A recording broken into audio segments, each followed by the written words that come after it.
মুশফিক মিতুর মনের ভাব বুঝে ফেলতে মিতু মাথায় নিচু করে টপিক বদলায়। আপনি নাকি আজকেই চলে যাচ্ছেন?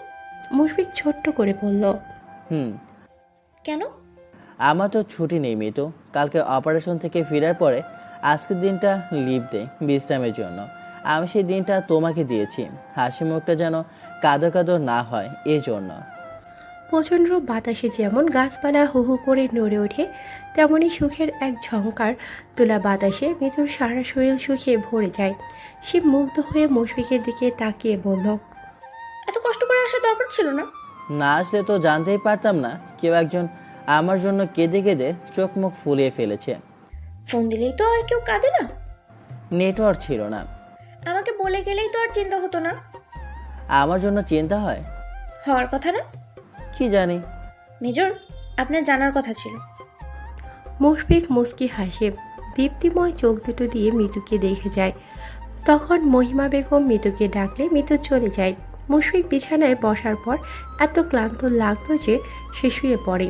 কিছুক্ষণ পরে মিতুর রুমে এসে দেখে মুশফিক ঘুমিয়ে গিয়েছে। সোজা হয়ে শুয়ে কপালের ওপর একটা হাত দিয়ে রেখেছে। মুশফিককে দেখেই বোঝা যাচ্ছে সে খুব ক্লান্ত। মিতুর খুব মায়া হলো, ইচ্ছে করলো মুশফিকের কপালে হাত বুলিয়ে দিতে, কিন্তু তাদের সম্পর্কটা যে এই পর্যায়ে যায়নি। মিতু অনেকক্ষণ দাঁড়িয়ে ঘুমন্ত মেজরকে দেখে। জাগ্রত অবস্থায় তো ভালো করে তাকাতেই পারে না। তার কেন জানি মেজরকে ভয় লাগে। উনি কাছে এলেই হাত পা ঠান্ডা হয়ে যায়। অজানা শিহরণে বুক ধুকপুক করে।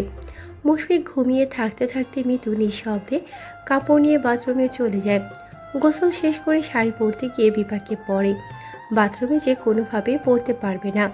দরজা খুলে দেখে মুশফিক তখনও ঘুমিয়ে আছে। সে আস্তে করে বেরিয়ে আসে, জলদি শাড়ি পরার আরম্ভ করে। একটু পরে পরে মুশফিকের দিকে তাকাচ্ছে, জেগে গিয়েছে কিনা দেখার জন্য।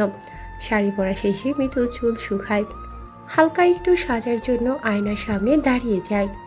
কানে ঝুমকা পরার পরে আয়নার দিকে তাকিয়ে দেখে মুশফিক উঠে গেছে। কিছুক্ষণ পরে তাকিয়ে দেখে শিকারী এক জোড়া চোখ তাকে পরখ করে যাচ্ছে। সবুজ শাড়িতে মিতুকে পুতুলের মতো লাগছে। মুশফিক এগিয়ে আসে, মিতু বলল। পড়েছি। মুশফিক তখনও মিতুকে গভীর চোখে দেখে যাচ্ছে, ছোট্ট করে বলল, সুন্দর লাগছে। ধন্যবাদ। মুশফিকের দৃষ্টি নড়চড় হচ্ছে না। মিতু মিয়ে যায়। মুশফিক তেজি চোখে বুকের এফোর ওফর করে তাকিয়ে থাকে। ঘন গলায় বলে, তুমি কি আমাকে মিস করেছো? মৃত্যু তার বাকচটুলতা হারায়। মুশফিকের দরাজ গলার স্বরে কথা বলার শক্তি ফুরোয়। বুকের পাখি ছটফটিয়ে অজানা ভাষায় তার মনোভাব প্রকাশ করে। মৃত্যুকে চুপ করে থাকতে দেখে মুশফিক এগিয়ে আসে, দূরে দাঁড়ায়। অথচ মৃত্যুর গায়ে যেন আগ্নেয়গিরির লাভা আগে যে ছটফটিয়ে ওঠে। কাপা কাপা চোখে তাকায়। মুশফিক খুব যত্নে মৃত্যুর কানের ঝুমকয় আলতো ধাক্কা দেয়। মৃত্যু কেঁপে ওঠে। তার এমন প্রতিক্রিয়া দেখে মুশফিক ফিসফিস করে বলল, আমাকে এত ভয় পাও কেন মেয়ে? মুশফিকের ফিসফিস করে বলা কথাগুলো যেন মৃদুকে গভীর সমুদ্র থেকে চুবিয়ে তোলে। সে মাথা নিচু করে বলল, জানি না। মুশফিক মৃদুর ডাগর আঁকিতে তাকিয়ে বলল, তুমি খুব সুন্দর মেয়ে তো। মৃদু থরথর করে কাঁপে। মুশফিক মৃদুর গালে হাত ছুঁয়ে বলল, আমি কোনো রাক্ষস না যেভাবে কাঁপতে হবে। ভয় পাচ্ছ কেন? মৃদু আস্তে করে বলল। এখন থেকে ফোন দিবেন তো? মুশফিক মৃদুর গাল ঘষে দেয়, গম্ভীর গলায় বলল। দেব।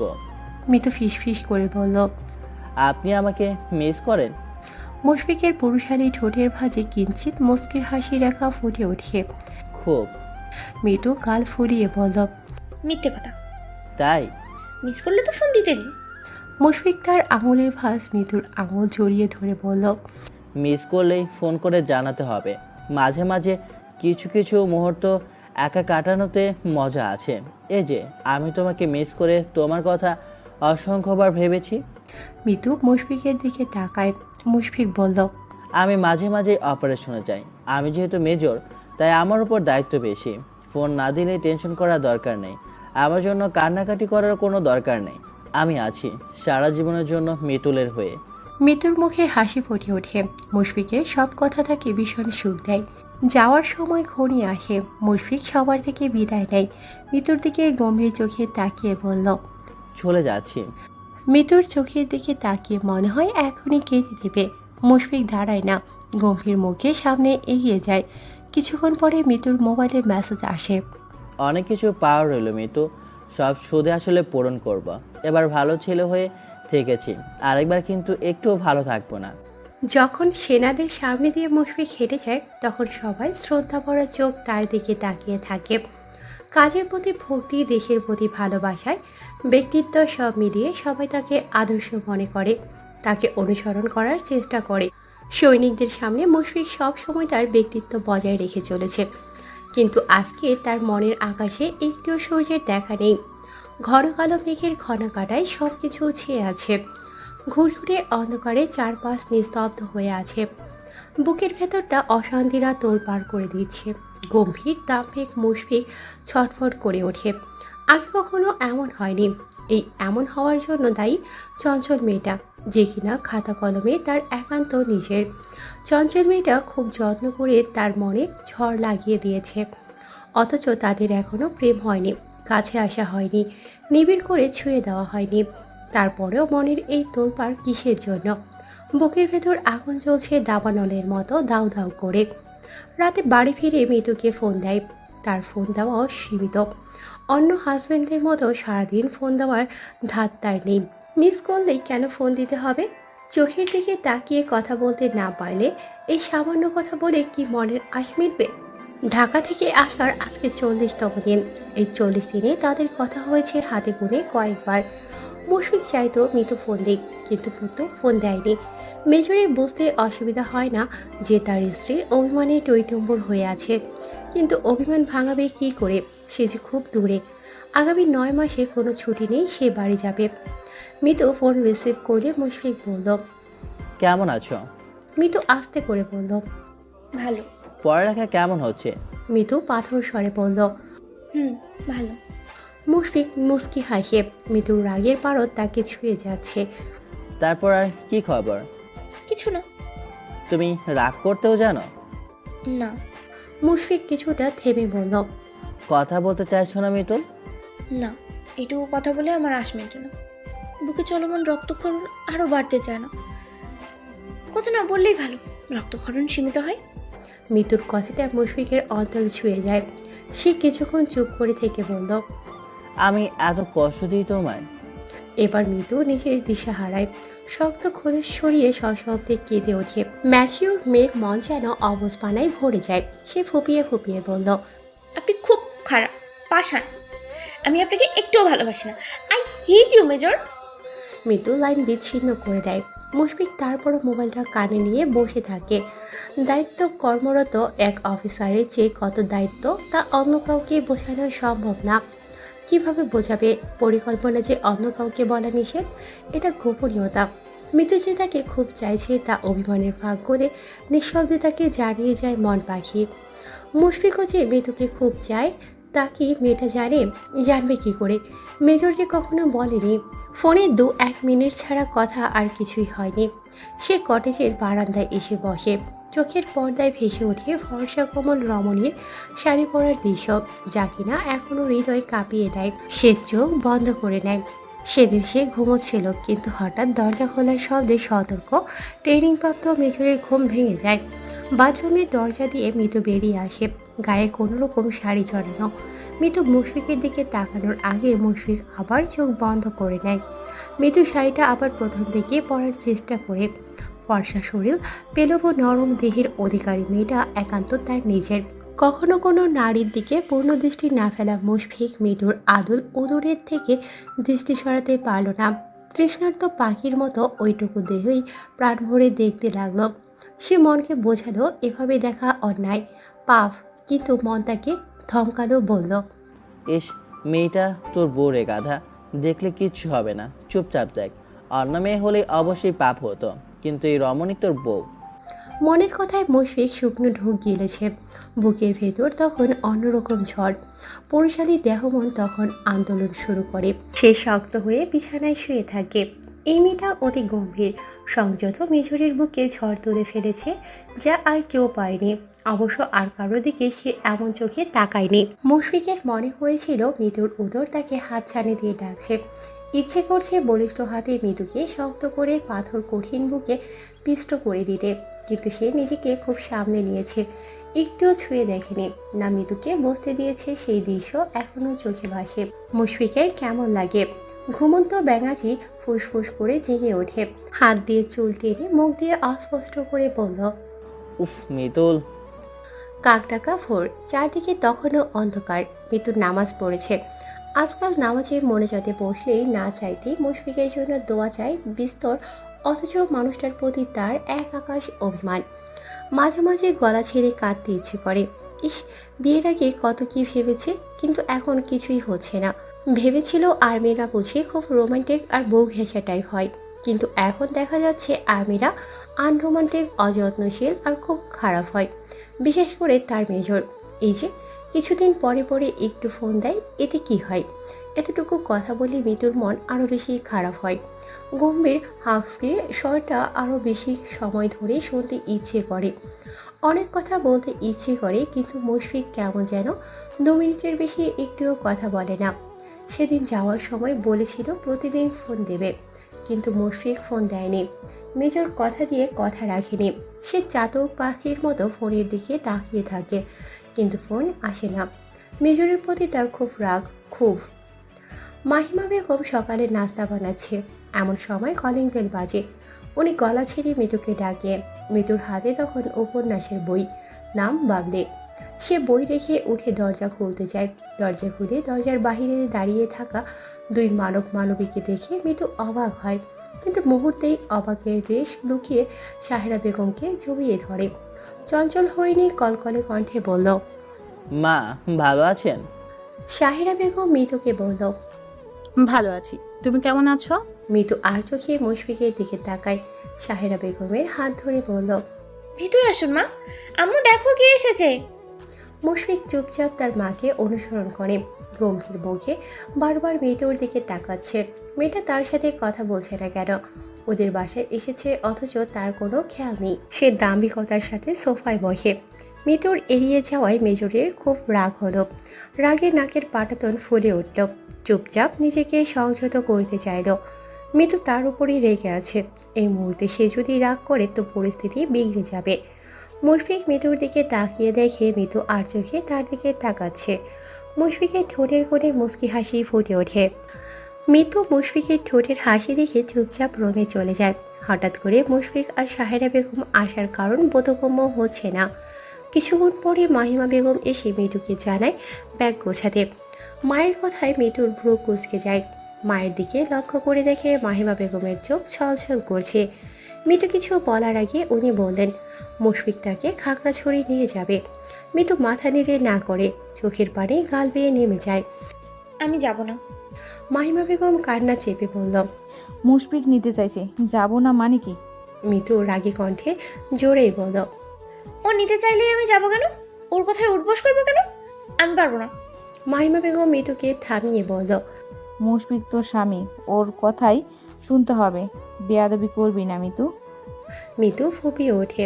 খাগড়াছড়ি চলে যাওয়া মানে পরিবার থেকে অনেক দূরে চলে যাওয়া, অথচ সে এখনো প্রস্তুত না। মৃত্যু তার মাকে জড়িয়ে ধরে বলল। মা, আমি তোমাদের ছেড়ে যাব না। তখনই সাহেরা বেগম আসে। মৃদু তার মাকে জড়িয়ে ধরে মা মেয়ে অধর ধারায় কাঁদতে দেখে উনি চুপচাপ মৃদুর মাথায় হাত বোলায়। মৃদু তার শাশুড়ির দিকে তাকিয়ে বলল, মা, আমি যাব না।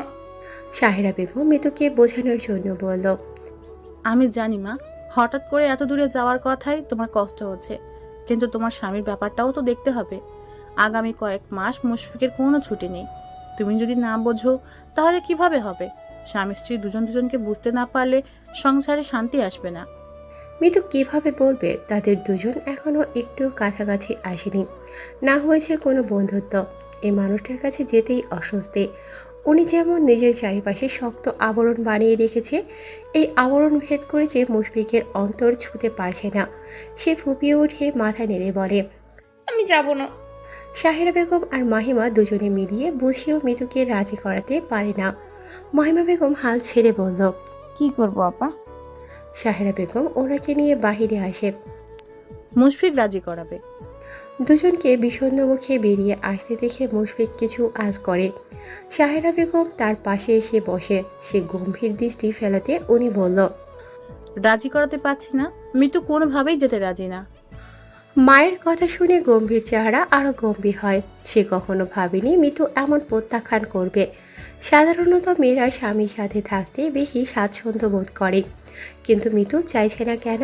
সেটা কি তার উপরের অভিমান থেকে? মুশফিক যে কিনা দক্ষ প্রশিক্ষণপ্রাপ্ত মেজর, সে কি এত সহজে হাল ছাড়বে? সে উঠে দাঁড়ায়, আস্তে করে মিতুর রুমে ঢুকে পর্দা টেনে দেয়। মিতু মুশফিকের দিকে তাকায়, চোখের পানি গাল ভিজিয়ে যাচ্ছে। মুশফিক চুপচাপ সামনে দাঁড়িয়ে মিতুকে দেখতে থাকে। মিতু মুশফিকের দিকে তাকিয়ে আবারও ফুপিয়ে ওঠে। কান্নার তোড়ে ঠোঁট মৃদু কেঁপে ওঠে। ভেজা গলায় অস্পষ্ট করে বলল, আমি যাব না। মুশফিক দেখল চোখে মিতুর দিকে তাকিয়ে আছে। গম্ভীর কণ্ঠে বলল, কেন? আব্বু আম্মুকে ছেড়ে যাব না। বিয়ে হয়ে গেছে, ছেড়ে তো যেতেই হবে। না। মুশফিক তার বলিষ্ঠ শক্ত হাত বাড়িয়ে মিতুর চোখের পানি মুছে পাশে বসে বলল। আমার সাথে থাকতে ইচ্ছে করে না? মিতু চুপচাপ মুশফিকের দিকে তাকায়। মুশফিক বলল, আমি মনে করি আমাদের দুজনে একসাথে থাকা উচিত। আমাদের সম্পর্কটা আদর্শটা বিবাহিত সম্পর্কের মতো না। সম্পর্ক স্বাভাবিক করতে হলে আমাদের একসাথে থাকা উচিত। মিতু ছোট্ট করে বলল। হুম। যাবে আমার সাথে? মিতু আবার মাথা নাড়ে। কেন? আপনি একটুও ভালো না, এত দূরে থেকেও খালি কাঁদান, কাছে গেলে আরও কাঁদাবেন। মুশফিক মিতুর হাতটা নিজের হাতের মুঠোয় নেয়। ভালো নাকি খারাপ সেটা তো জানতে হবে। জানার জন্য কাছে যাওয়ার দরকার।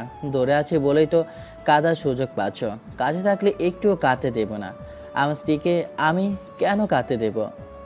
মিতু চুপ করে থেকে বলল। জানি কষ্ট দেবেন। মুশফিক মিতুর চোখের দিকে তাকায়।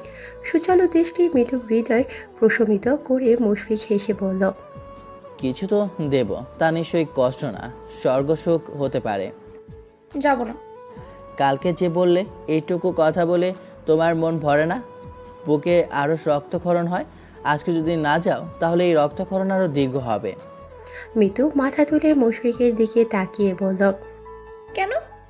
আগামী 9 মাস কোনো ছুটি নেই। 9 মাস পরে 3 দিনের ছুটি। আজকে ছুটি ম্যানেজ করতে অনেক কষ্ট হয়েছে, সুতরাং দূরত্ব বরং বাড়বে, কমবে না। মিতু চুপচাপ ভাবে কি করবে। মন একবার বলে বাবা মাকে ছাড়া যাবে না, আরেকবার বলে এতদিন মুশফিককে দেখবে না, ঠিকঠাক কথাও হবে না। সেটা মানা অসম্ভব। মিতুর দিকে তাকিয়ে মুশফিক বলল, পারবে এতদিন অপেক্ষা করতে? মিতু কথা বলে না। মুশফিক মিতুর হাতটা আঁকড়ে ধরে বলল, তুমি কি আমাকে একটু মিস করো না মিতু? আমি তো তোমাকে খুব মিস করি। মিতু আস্তে করে বলল। আমিও মিস করি। তাহলে না করছো কেন? মিতু চুপ করে থাকে। মুশফিক শান্ত কণ্ঠে বলল। তুমি তাহলে অপেক্ষা করতে প্রস্তুত হও। মিতু মুশফিকের দিকে তাকিয়ে বলল, পারবো না। কেন? মুশফিকের চোখের দিকে তাকিয়ে মিতুর মনে হলো মানুষটার কাছে না থাকলে সে মরে যাবে। সে আস্তে করে বলল, আপনার কাছে যাব। মুশফিকের ঠোঁটের ভাঁজে কিঞ্চিত মুচকি হাসির রেখা ফুটে ওঠে। শিওর। মিতু মাথা নাড়ে। মুশফিক মিতুর গালে হাত রেখে বলল। মাই সুইটহার্ট। মিতু চুপ করে থাকে। মুশফিক বলল, আমি তোমায় অন্য দুনিয়া দেখাবো মিতুর, যে দুনিয়া শুধুমাত্র তোমার আর আমার। বাসার সবাই বাস কাউন্টারে তাদেরকে বিদায় দিতে আসে। মিতুর কাপড় চোপড় একটা বড় লাগেজে উপন্যাসের বই আর একাডেমিক বই মিলিয়ে 2টো বস্তা হয়েছে। মিতু কাছে। মিতুর কান্না দেখে মুশফিকের বলতে ইচ্ছে করছে, ভাই তোমার যেতে হবে না, তারপরও প্লিজ কেঁদো না। কিন্তু মুখে কিছু বলো না। সে আগেই অনলাইনে টিকিট বুক করে রেখেছিল। খাগড়াছড়ি যাওয়ার মানুষ অনেক, তা বাস কাউন্টারে না আসলে বোঝা যাবে না। 95% মানুষ ঘুরতে যাচ্ছে, আর কিছু স্থানীয় আর কিছু চাকরি সূত্রে বসবাস করে। মুশফিকও তাদের দলে। নির্জন পাহাড়ি অঞ্চলে তার বসবাস। রাত 10টায় বাস আছে। মিতু জানালার পাশে বসে। সে ঢাকার মেয়ে হলেও বেশিক্ষণ বাস জার্নি করতে পারে না। কেমন গা গোলায়, বমি ভাব হয়। জানালার পাশে বসার কারণে বাহিরের ঠান্ডা বাতাস গায়ে লাগলে বমি ভাব হবে না। বাসের কন্ডিশন খুব ভালো, সিটগুলো বেশ বড়। বাসটা মিতুর খুব পছন্দ হলো। বাস পূর্ণ গতিতে সামনে এগিয়ে যায়। মুশফিক চুপচাপ বসে আছে। সারাদিন মিতু একটুও কথা বলেনি। তার মতো মানুষকে কেউ এড়িয়ে যাবে, ব্যাপারটা ভাবলে কেমন লাগে। সব কিছুর ঊর্ধ্বে ভালো কথা হলো মিতু তার সাথে যাচ্ছে। সে একটু পরে মিতুকে বলল। কোনো সমস্যা হলে আমাকে বলবে, ওকে? মিতু মুশফিকের দিকে তাকায়। বাসের নিয়ন আলোয় সুচালো তীক্ষ্ণ চোখের দৃষ্টি মেলে মেজর তার দিকে তাকিয়ে আছে। সে মাথা নাড়ে, অর্থাৎ বলল। মুশফিক কিছুটা হেলে চোখ বন্ধ করে বসে। মিতুর কেমন দম বন্ধ লাগে। হাঁসফাঁস করে জানালা খুলতে চায়, কিছুক্ষণ টানাটানি করে কিন্তু খোলে না। মিতুর নড়াচড়ায় মুশফিক চোখ খুলে থাকায় ভ্রু কুঁচকে বলল। কি হয়েছে? মিতু বিবর্ণ মুখে বলল। জানলা খুলতে চাচ্ছিলাম, কেমন কাগুলাচ্ছে। মুশফিক মনে মনে ভাবে। সর্বনাশ, এই মেয়ে কি জার্নি করে অভ্যাস নেই নাকি? অভ্যাস না থাকলে তাকে খাগড়াছড়ি জামাই দেখে বিয়ে দিল কেন? আশ্চর্য। মিতু ছটফট করে ওঠে। মিতুর ছটফট দেখে মুশফিক ভাবে মিতু বুঝি এখনই বমি করে দেবে। সে মুশফিকের দিকে তাকিয়ে করুণ গলায় বলল। বাতাস লাগলে ভালো লাগতো। মুশফিক শান্ত স্বরে বলল। এটা এসি বাস মিতু, এসি বাসের জানালা খোলা যাবে না। এতক্ষণে মিতু ভালো করে লক্ষ্য করে জানালা না খুললে কিভাবে হবে। সে বিষণ্ণ মুখে বলল। নন এসি নিতেন। মুশফিক মিতুর বিষণ্ণ মুখের দিকে তাকিয়ে বলল। আমি সব সময় এই বাসে চলাচল করি। তাছাড়া ভাবলাম এত দূরে জার্নি তোমারও অসুবিধা হবে, আরামে যেতে পারবে। আমি এসি বাসে অভ্যস্ত না। জানতাম না। আচ্ছা, সমস্যা নেই, আই উইল ম্যানেজ। মুশফিক মিতুর দিকে তাকিয়ে থাকে কিন্তু কিছু বলে না। মিতু চুপ করে বসে আছে। মুশফিক হেসে মিতুর দিকে ফিরে তাকায়। আমার সাথে কথা বলো মিতু, কথার মাঝে থাকবে দেখবে বমি আসবে না। কে বলেছে? তুমি কথা বলে দেখো। মিতু মুশফিকের গম্ভীর অথচ মায়াকাড়া চেহারাটার দিকে তাকিয়ে থাকে। কি কথা বলা যায়? এটা কি বাস? হানিফ এন্টারপ্রাইজ। AC bus? হ্যাঁ, ভাড়া কত? আগে 1400 ছিল, এখন 1600 করা হয়েছে। মিতু আফসোস করে বলল। এতগুলো টাকা দিয়ে না এসে নন এসি বাসেই আসা যেত। মুশফিক ঠোঁট টিপে হাসে। বউকে আরামে রাখার জন্য এইটুকু টাকা তোমার বরের আছে। মিতু হাস্যোজ্জ্বল মুখে তাকায়। আমরা কখন পৌঁছবো? মুশফিক ঘড়িতে সময় দেখে বলল। সকাল হয়ে যাবে। এতক্ষণ? এতক্ষণ তো লাগবে। 272.6 কিলোমিটার রাস্তা কি আর 1 ঘন্টার মধ্যে পাড়ি দেওয়া যাবে? মিতু অবাক হয়। অবাকের রেশ তার মুখে লেপটে থাকে। খাগড়াছড়ি এত দূরে? হ্যাঁ। মুশফিক থামে, মিতুর দিকে তাকিয়ে বলল। তুমি কোথাও ঘুরতে যাওনি মিতু? মিতু দুঃখ ভরাক্রান্ত চেহারায় বলল। না, আমি তো খুব দুষ্টু, তাই আম্মু মনে করে আমাকে দূরে কোথাও একা পাঠানো যাবে না। কখনো কোনো অঘটন ঘটিয়ে ফেলবো। আম্মুর এক কথা, বিয়ের পরে বর নিয়ে ঘুরো। মিতু তার সাথে আস্তে আস্তে স্বাভাবিক হচ্ছে। এই যে বেশ স্বাভাবিক গলায় কথা বলছে। সে বলল। তুমি দুষ্ট নাকি? মিতু মিটিমিটি হেসে বলল। ভীষণ। আমার তো মনে হয় তুমি শান্ত। আপনার সাথে তো কোনো দুষ্টুমি করি না। কেন? মিতু জানালার দিকে তাকিয়ে বলল। ভয় লাগে। কেন? জানি না, আপনি কাছে থাকলে আমার খুব ভয় হয়। এখন যে এত কাছে বসে আছো, ভয় লাগছে না? মিতু মুশফিকের দিকে তাকায়। বুকের ভিতরে টিপ টিপ ছন্দের মাত্রা বাড়ে। মুশফিক তার খুব কাছে। এই যে হাতের বাহু তার গা স্পর্শ করে আছে। কি যে ভয়ঙ্কর অনুভূতির আলোড়ন হচ্ছে তা বোঝানো যাবে না। নাম না জানা বডি স্প্রে মৃদু সুবাস ছড়াচ্ছে। নিজস্ব পুরুষালী ঘ্রাণ কেমন গা ঝিমঝিম করিয়ে দিচ্ছে। মিতু চুপচাপ বসে আছে। এর আগে মুশফিক তার এত কাছে আসেনি। আজকে প্রথম দুজনে এই সামান্য দূরত্ব ঘুচিয়ে একসাথে বসেছে। অথচ অন্যদের বেলায় দেখা যেত যে এতদিনে বেশ কাছাকাছি চলে গিয়েছে। মিতুর অন্যরকম অনুভূতি হচ্ছে।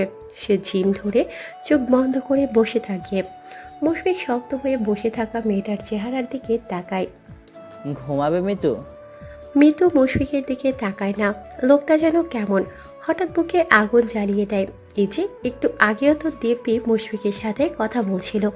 হঠাৎ যেন গায়ে কেমনতর অনুভূতি ফোয়ারা ধিক ধিক করে ছুটে যাচ্ছে। পুরুষালী ঘ্রাণ, গম্ভীর হৃদয় ছোঁয়া, হাসির স্বর যেন তাকে লজ্জায় ডুবিয়ে দিচ্ছে। মিতু কথা বলতে পারল না। গলার স্বর যেন আটকে গেল। মুশফিকের বলিষ্ঠ হাত পায়ের সাথে তার হাত পায়ের মৃদু ছোঁয়া যেন গা কাঁপিয়ে দিচ্ছে। সে চুপ করে বসে থাকে। মুশফিক মাথাটা হেলিয়ে মৃদুর দিকে তাকায়। কি ব্যাপার ম্যাডাম, ফুল স্টপ কেন? মৃদু আস্তে করে বলল। এমনি। মুশফিক মৃদুর চেহারাটার দিকে তাকিয়ে বলল। হঠাৎ চুপ করে গেলে কেন? মৃদু চুপ করে কিছুক্ষণ বসে বিবশ কণ্ঠে বলল। চুপ থাকতেই ভালো লাগছে। মুশফিক মৃদুর লজ্জারাঙা মুখের দিকে তাকিয়ে বলল। এখন এই মুহূর্তে কি ভয় পাচ্ছ না লজ্জা পাচ্ছ? মৃদু অবাক চোখে মুশফিকের দিকে তাকালো। উনি কিভাবে বুঝে গেল? সে মাথা নিচু করে নেয়। মুশফিক বলল। এতক্ষণ তো সব স্বাভাবিকই ছিল, হঠাৎ? মুশফিক আবার বলল। এই লজ্জা আর ভয় যে কিভাবে দূর করব তা আল্লাহ জানে। মৃদু অস্পষ্ট গলায় বলল। ধুর। অস্পষ্ট করে বলা কথাটাও মুশফিকের কানে আসে। এখন দূর বলে তো দূরে যাব না আমি তো। মুশফিকের কথাগুলো দুষ্ট রূপ নিচ্ছে। সে প্রসঙ্গ পাল্টাতে চাইল। ফোঁস করে শ্বাস ফেলে বলল। আমি ঘুমাবো। মুশফিক মুচকি হাসে। আচ্ছা। মৃদু চুপ করে থাকে। চুপ করেই বুঝতে পারে পাশের মানুষটা ছটফট করছে। সে ঘুমানোর চেষ্টা করে। মুশফিক নিজের মাঝে আগে কখনো এমন পরিবর্তন লক্ষ্য করেনি। আজকে এমন হচ্ছে কেন? বউ পাশে আছে বলে হয়তো। এই যে এখন ইচ্ছে করছে অনেক কথা বলতে, কিন্তু চঞ্চল হরিণের কি হলো কে জানে, হঠাৎই লজ্জার অদৃশ্য চাদরে নিজেকে মুড়ে নিল। মুশফিক আস্তে করে বলল। ঘুমিয়ে গিয়েছ? মৃদু চোখ খুলে তাকায়। মুশফিক বলল। তুমি বোধহয় ভয় পাচ্ছ। তুমি চাইলে তোমার হাত ধরে বসতে পারি, এতে ভয় কম লাগবে। মুশফিকের কথা শুনে মৃদু চুপ করে। লোকটা যে কড়া চালাক তা এইমাত্র বলা কথাটা শুনেই বোঝা যাচ্ছে। হাত ধরতে ইচ্ছে করছে অথচ বলবে না হাত ধরবে। বলল কি হাত ধরলে ভয় কম লাগবে। মৃদু আস্তে করে বলল। আমার হাত ধরতে ইচ্ছে করছে? মুশফিক বিস্তর হাসে। হাত দিয়ে চুল টেনে বলল। বউ কাছে থাকলে হঠাৎ এমন অনেক ইচ্ছে জাগে। মৃদু চুপ করে মুশফিকের দিকে তাকিয়ে আছে। মুশফিক আস্তে করে ভিতর হাতটা নিজের হাতের মুঠোয় নেয়। চিকন সরু আঙুলের ভাঁজে বলিষ্ঠ শক্ত করপড়া হাতের আঙুল গুজে দিয়ে চুপচাপ সিটে হেলান দেয়। মৃদু কিছুক্ষণ পরে ঘুমিয়ে যায়। একটু হেলে পড়ে মুশফিকের দিকে। মুশফিক ঘুমায়নি। বাসে সে ঘুমাতে পারে না। মৃদুর দিকে তাকিয়ে মিষ্টি করে হাসে। মৃদু তার কাঁধে মাথা রেখে নিশ্চিন্তে ঘুমোচ্ছে।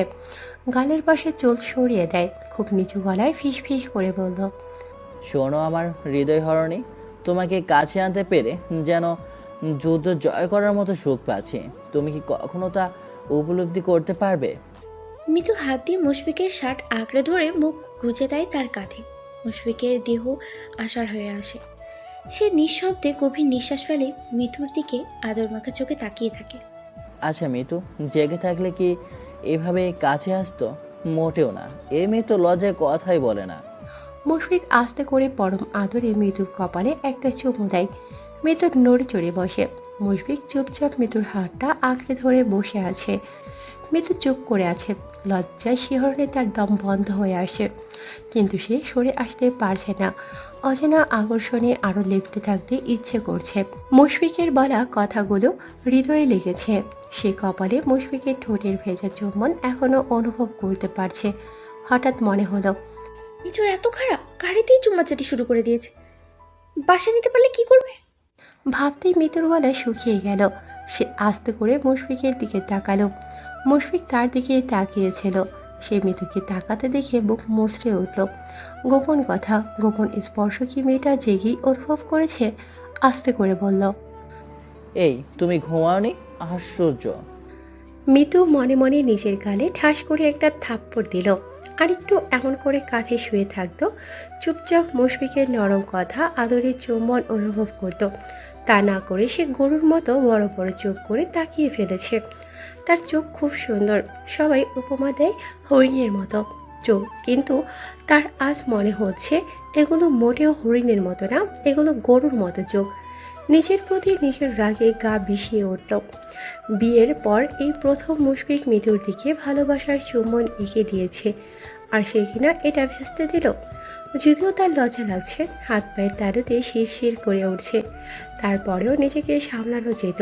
কিন্তু মুশফিকের এমন হতবিহ্বল চেহারা দেখে তা আর সম্ভব না। এই মুহূর্তে মুশফিককে দেখে তার মনে হচ্ছে মুরগি চোর কেমন হতবাক হয়ে বিস্ময় ভরা চোখে তাকিয়ে আছে। মিতু বোকার মতো হাসার চেষ্টা করলো ঠিকই, কিন্তু পেটের ভিতরে ভয় গুড়গুড় করে উঠেছে তার। বাসায় গিয়ে কি হবে? লজ্জায় তার ইচ্ছে করছে বাস থেকে নেমে ঢাকা ফিরে যেতে। মুশফিক স্মার্টলি নিজেকে সামনে নেয়। মিতুর বোকা হাসির দিকে তাকিয়ে বলল, কি হলো? গাড়ির ঝাঁকি লেগে ঘুম ভেঙে গেল। রাস্তা এত খারাপ? মিতুর মুখের সামনে হাত দিয়ে হাই তুলল, যেন সদ্য ঘুম ভেঙেছে।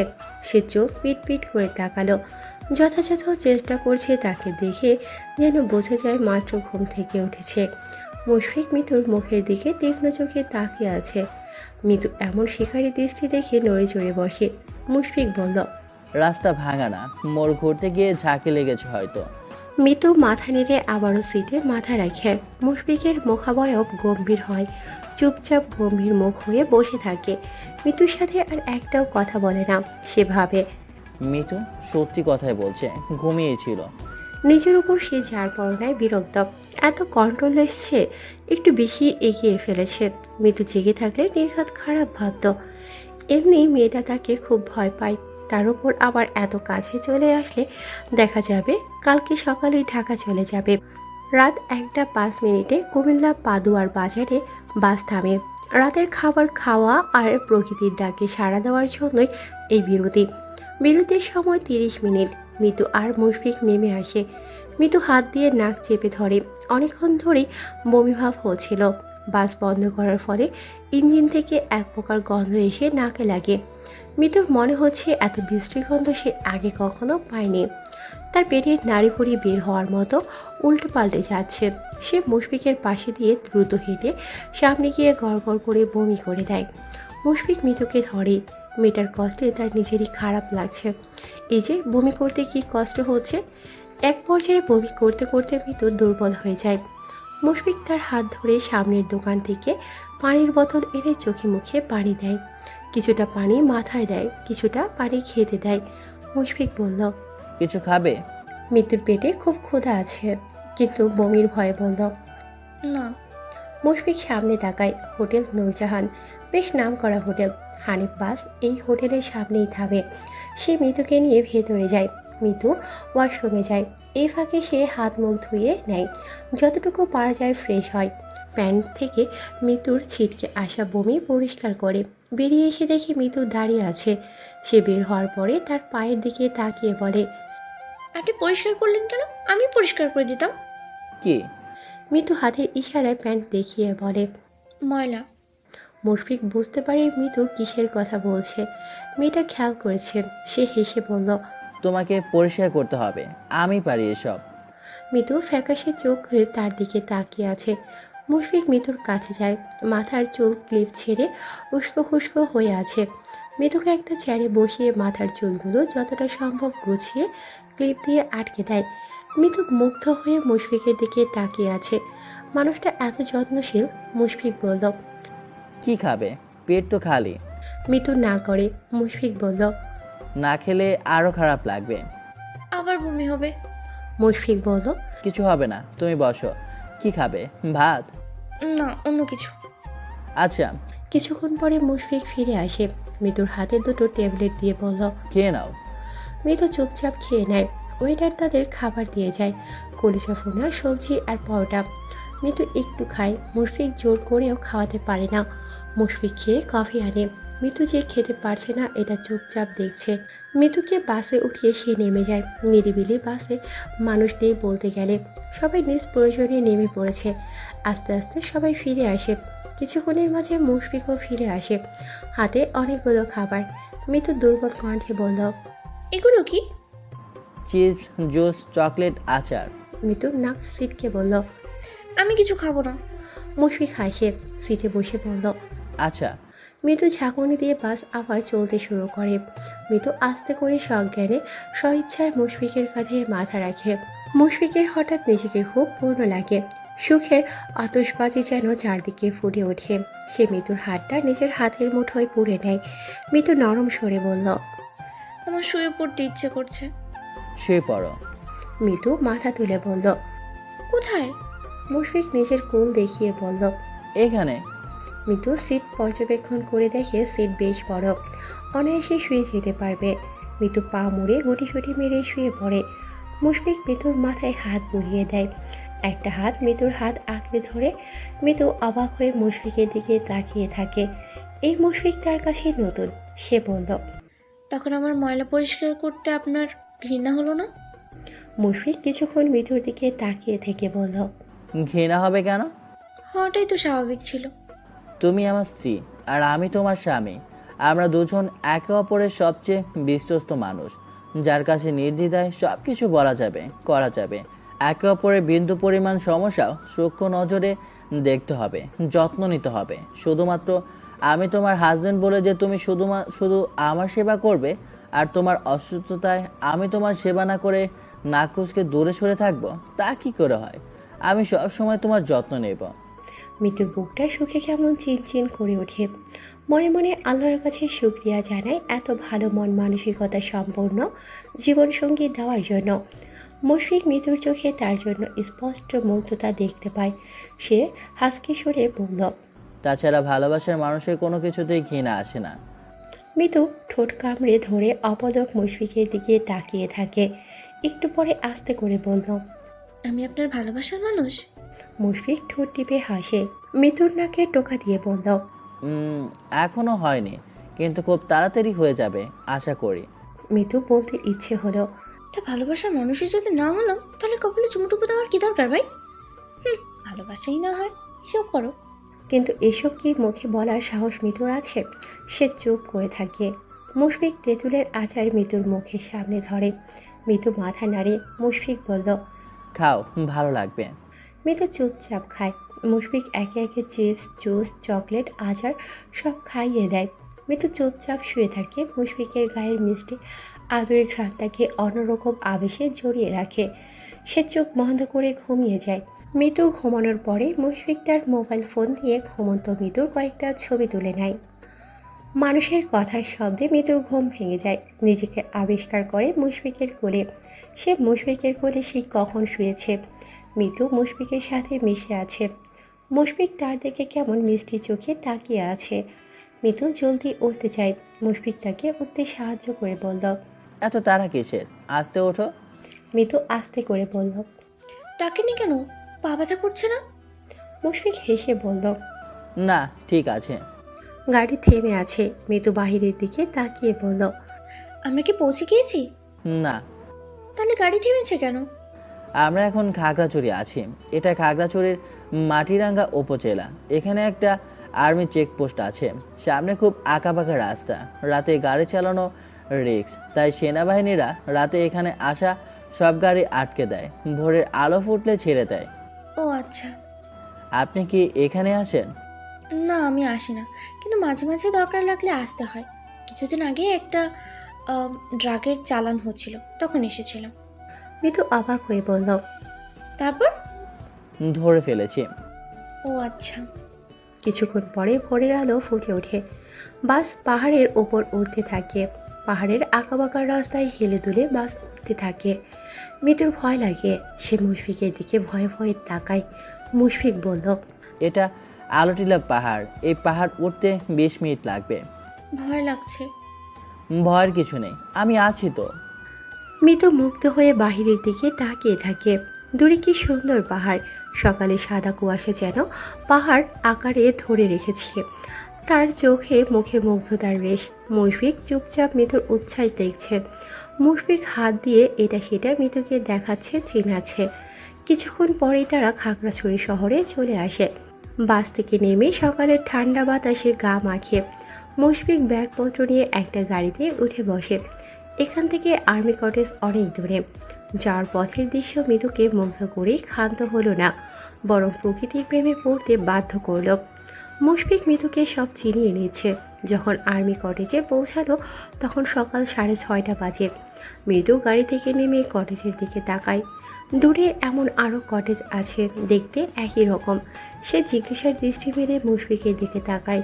মুশফিক মিতুর কানের কাছে মুখ নিয়ে বলল, মেজরের রাজ্যে স্বাগতম আমার প্রিয়তমা। এই বাড়িটা তোমার। এই বাড়িতে আমি তোমার কাছে শুধু শান্তি চাই আর ভালোবাসা। মিতুর মুখে হাসি ফুটে ওঠে। মুশফিকের দিকে তাকিয়ে চোখ দিয়ে আশ্বস্ত করে।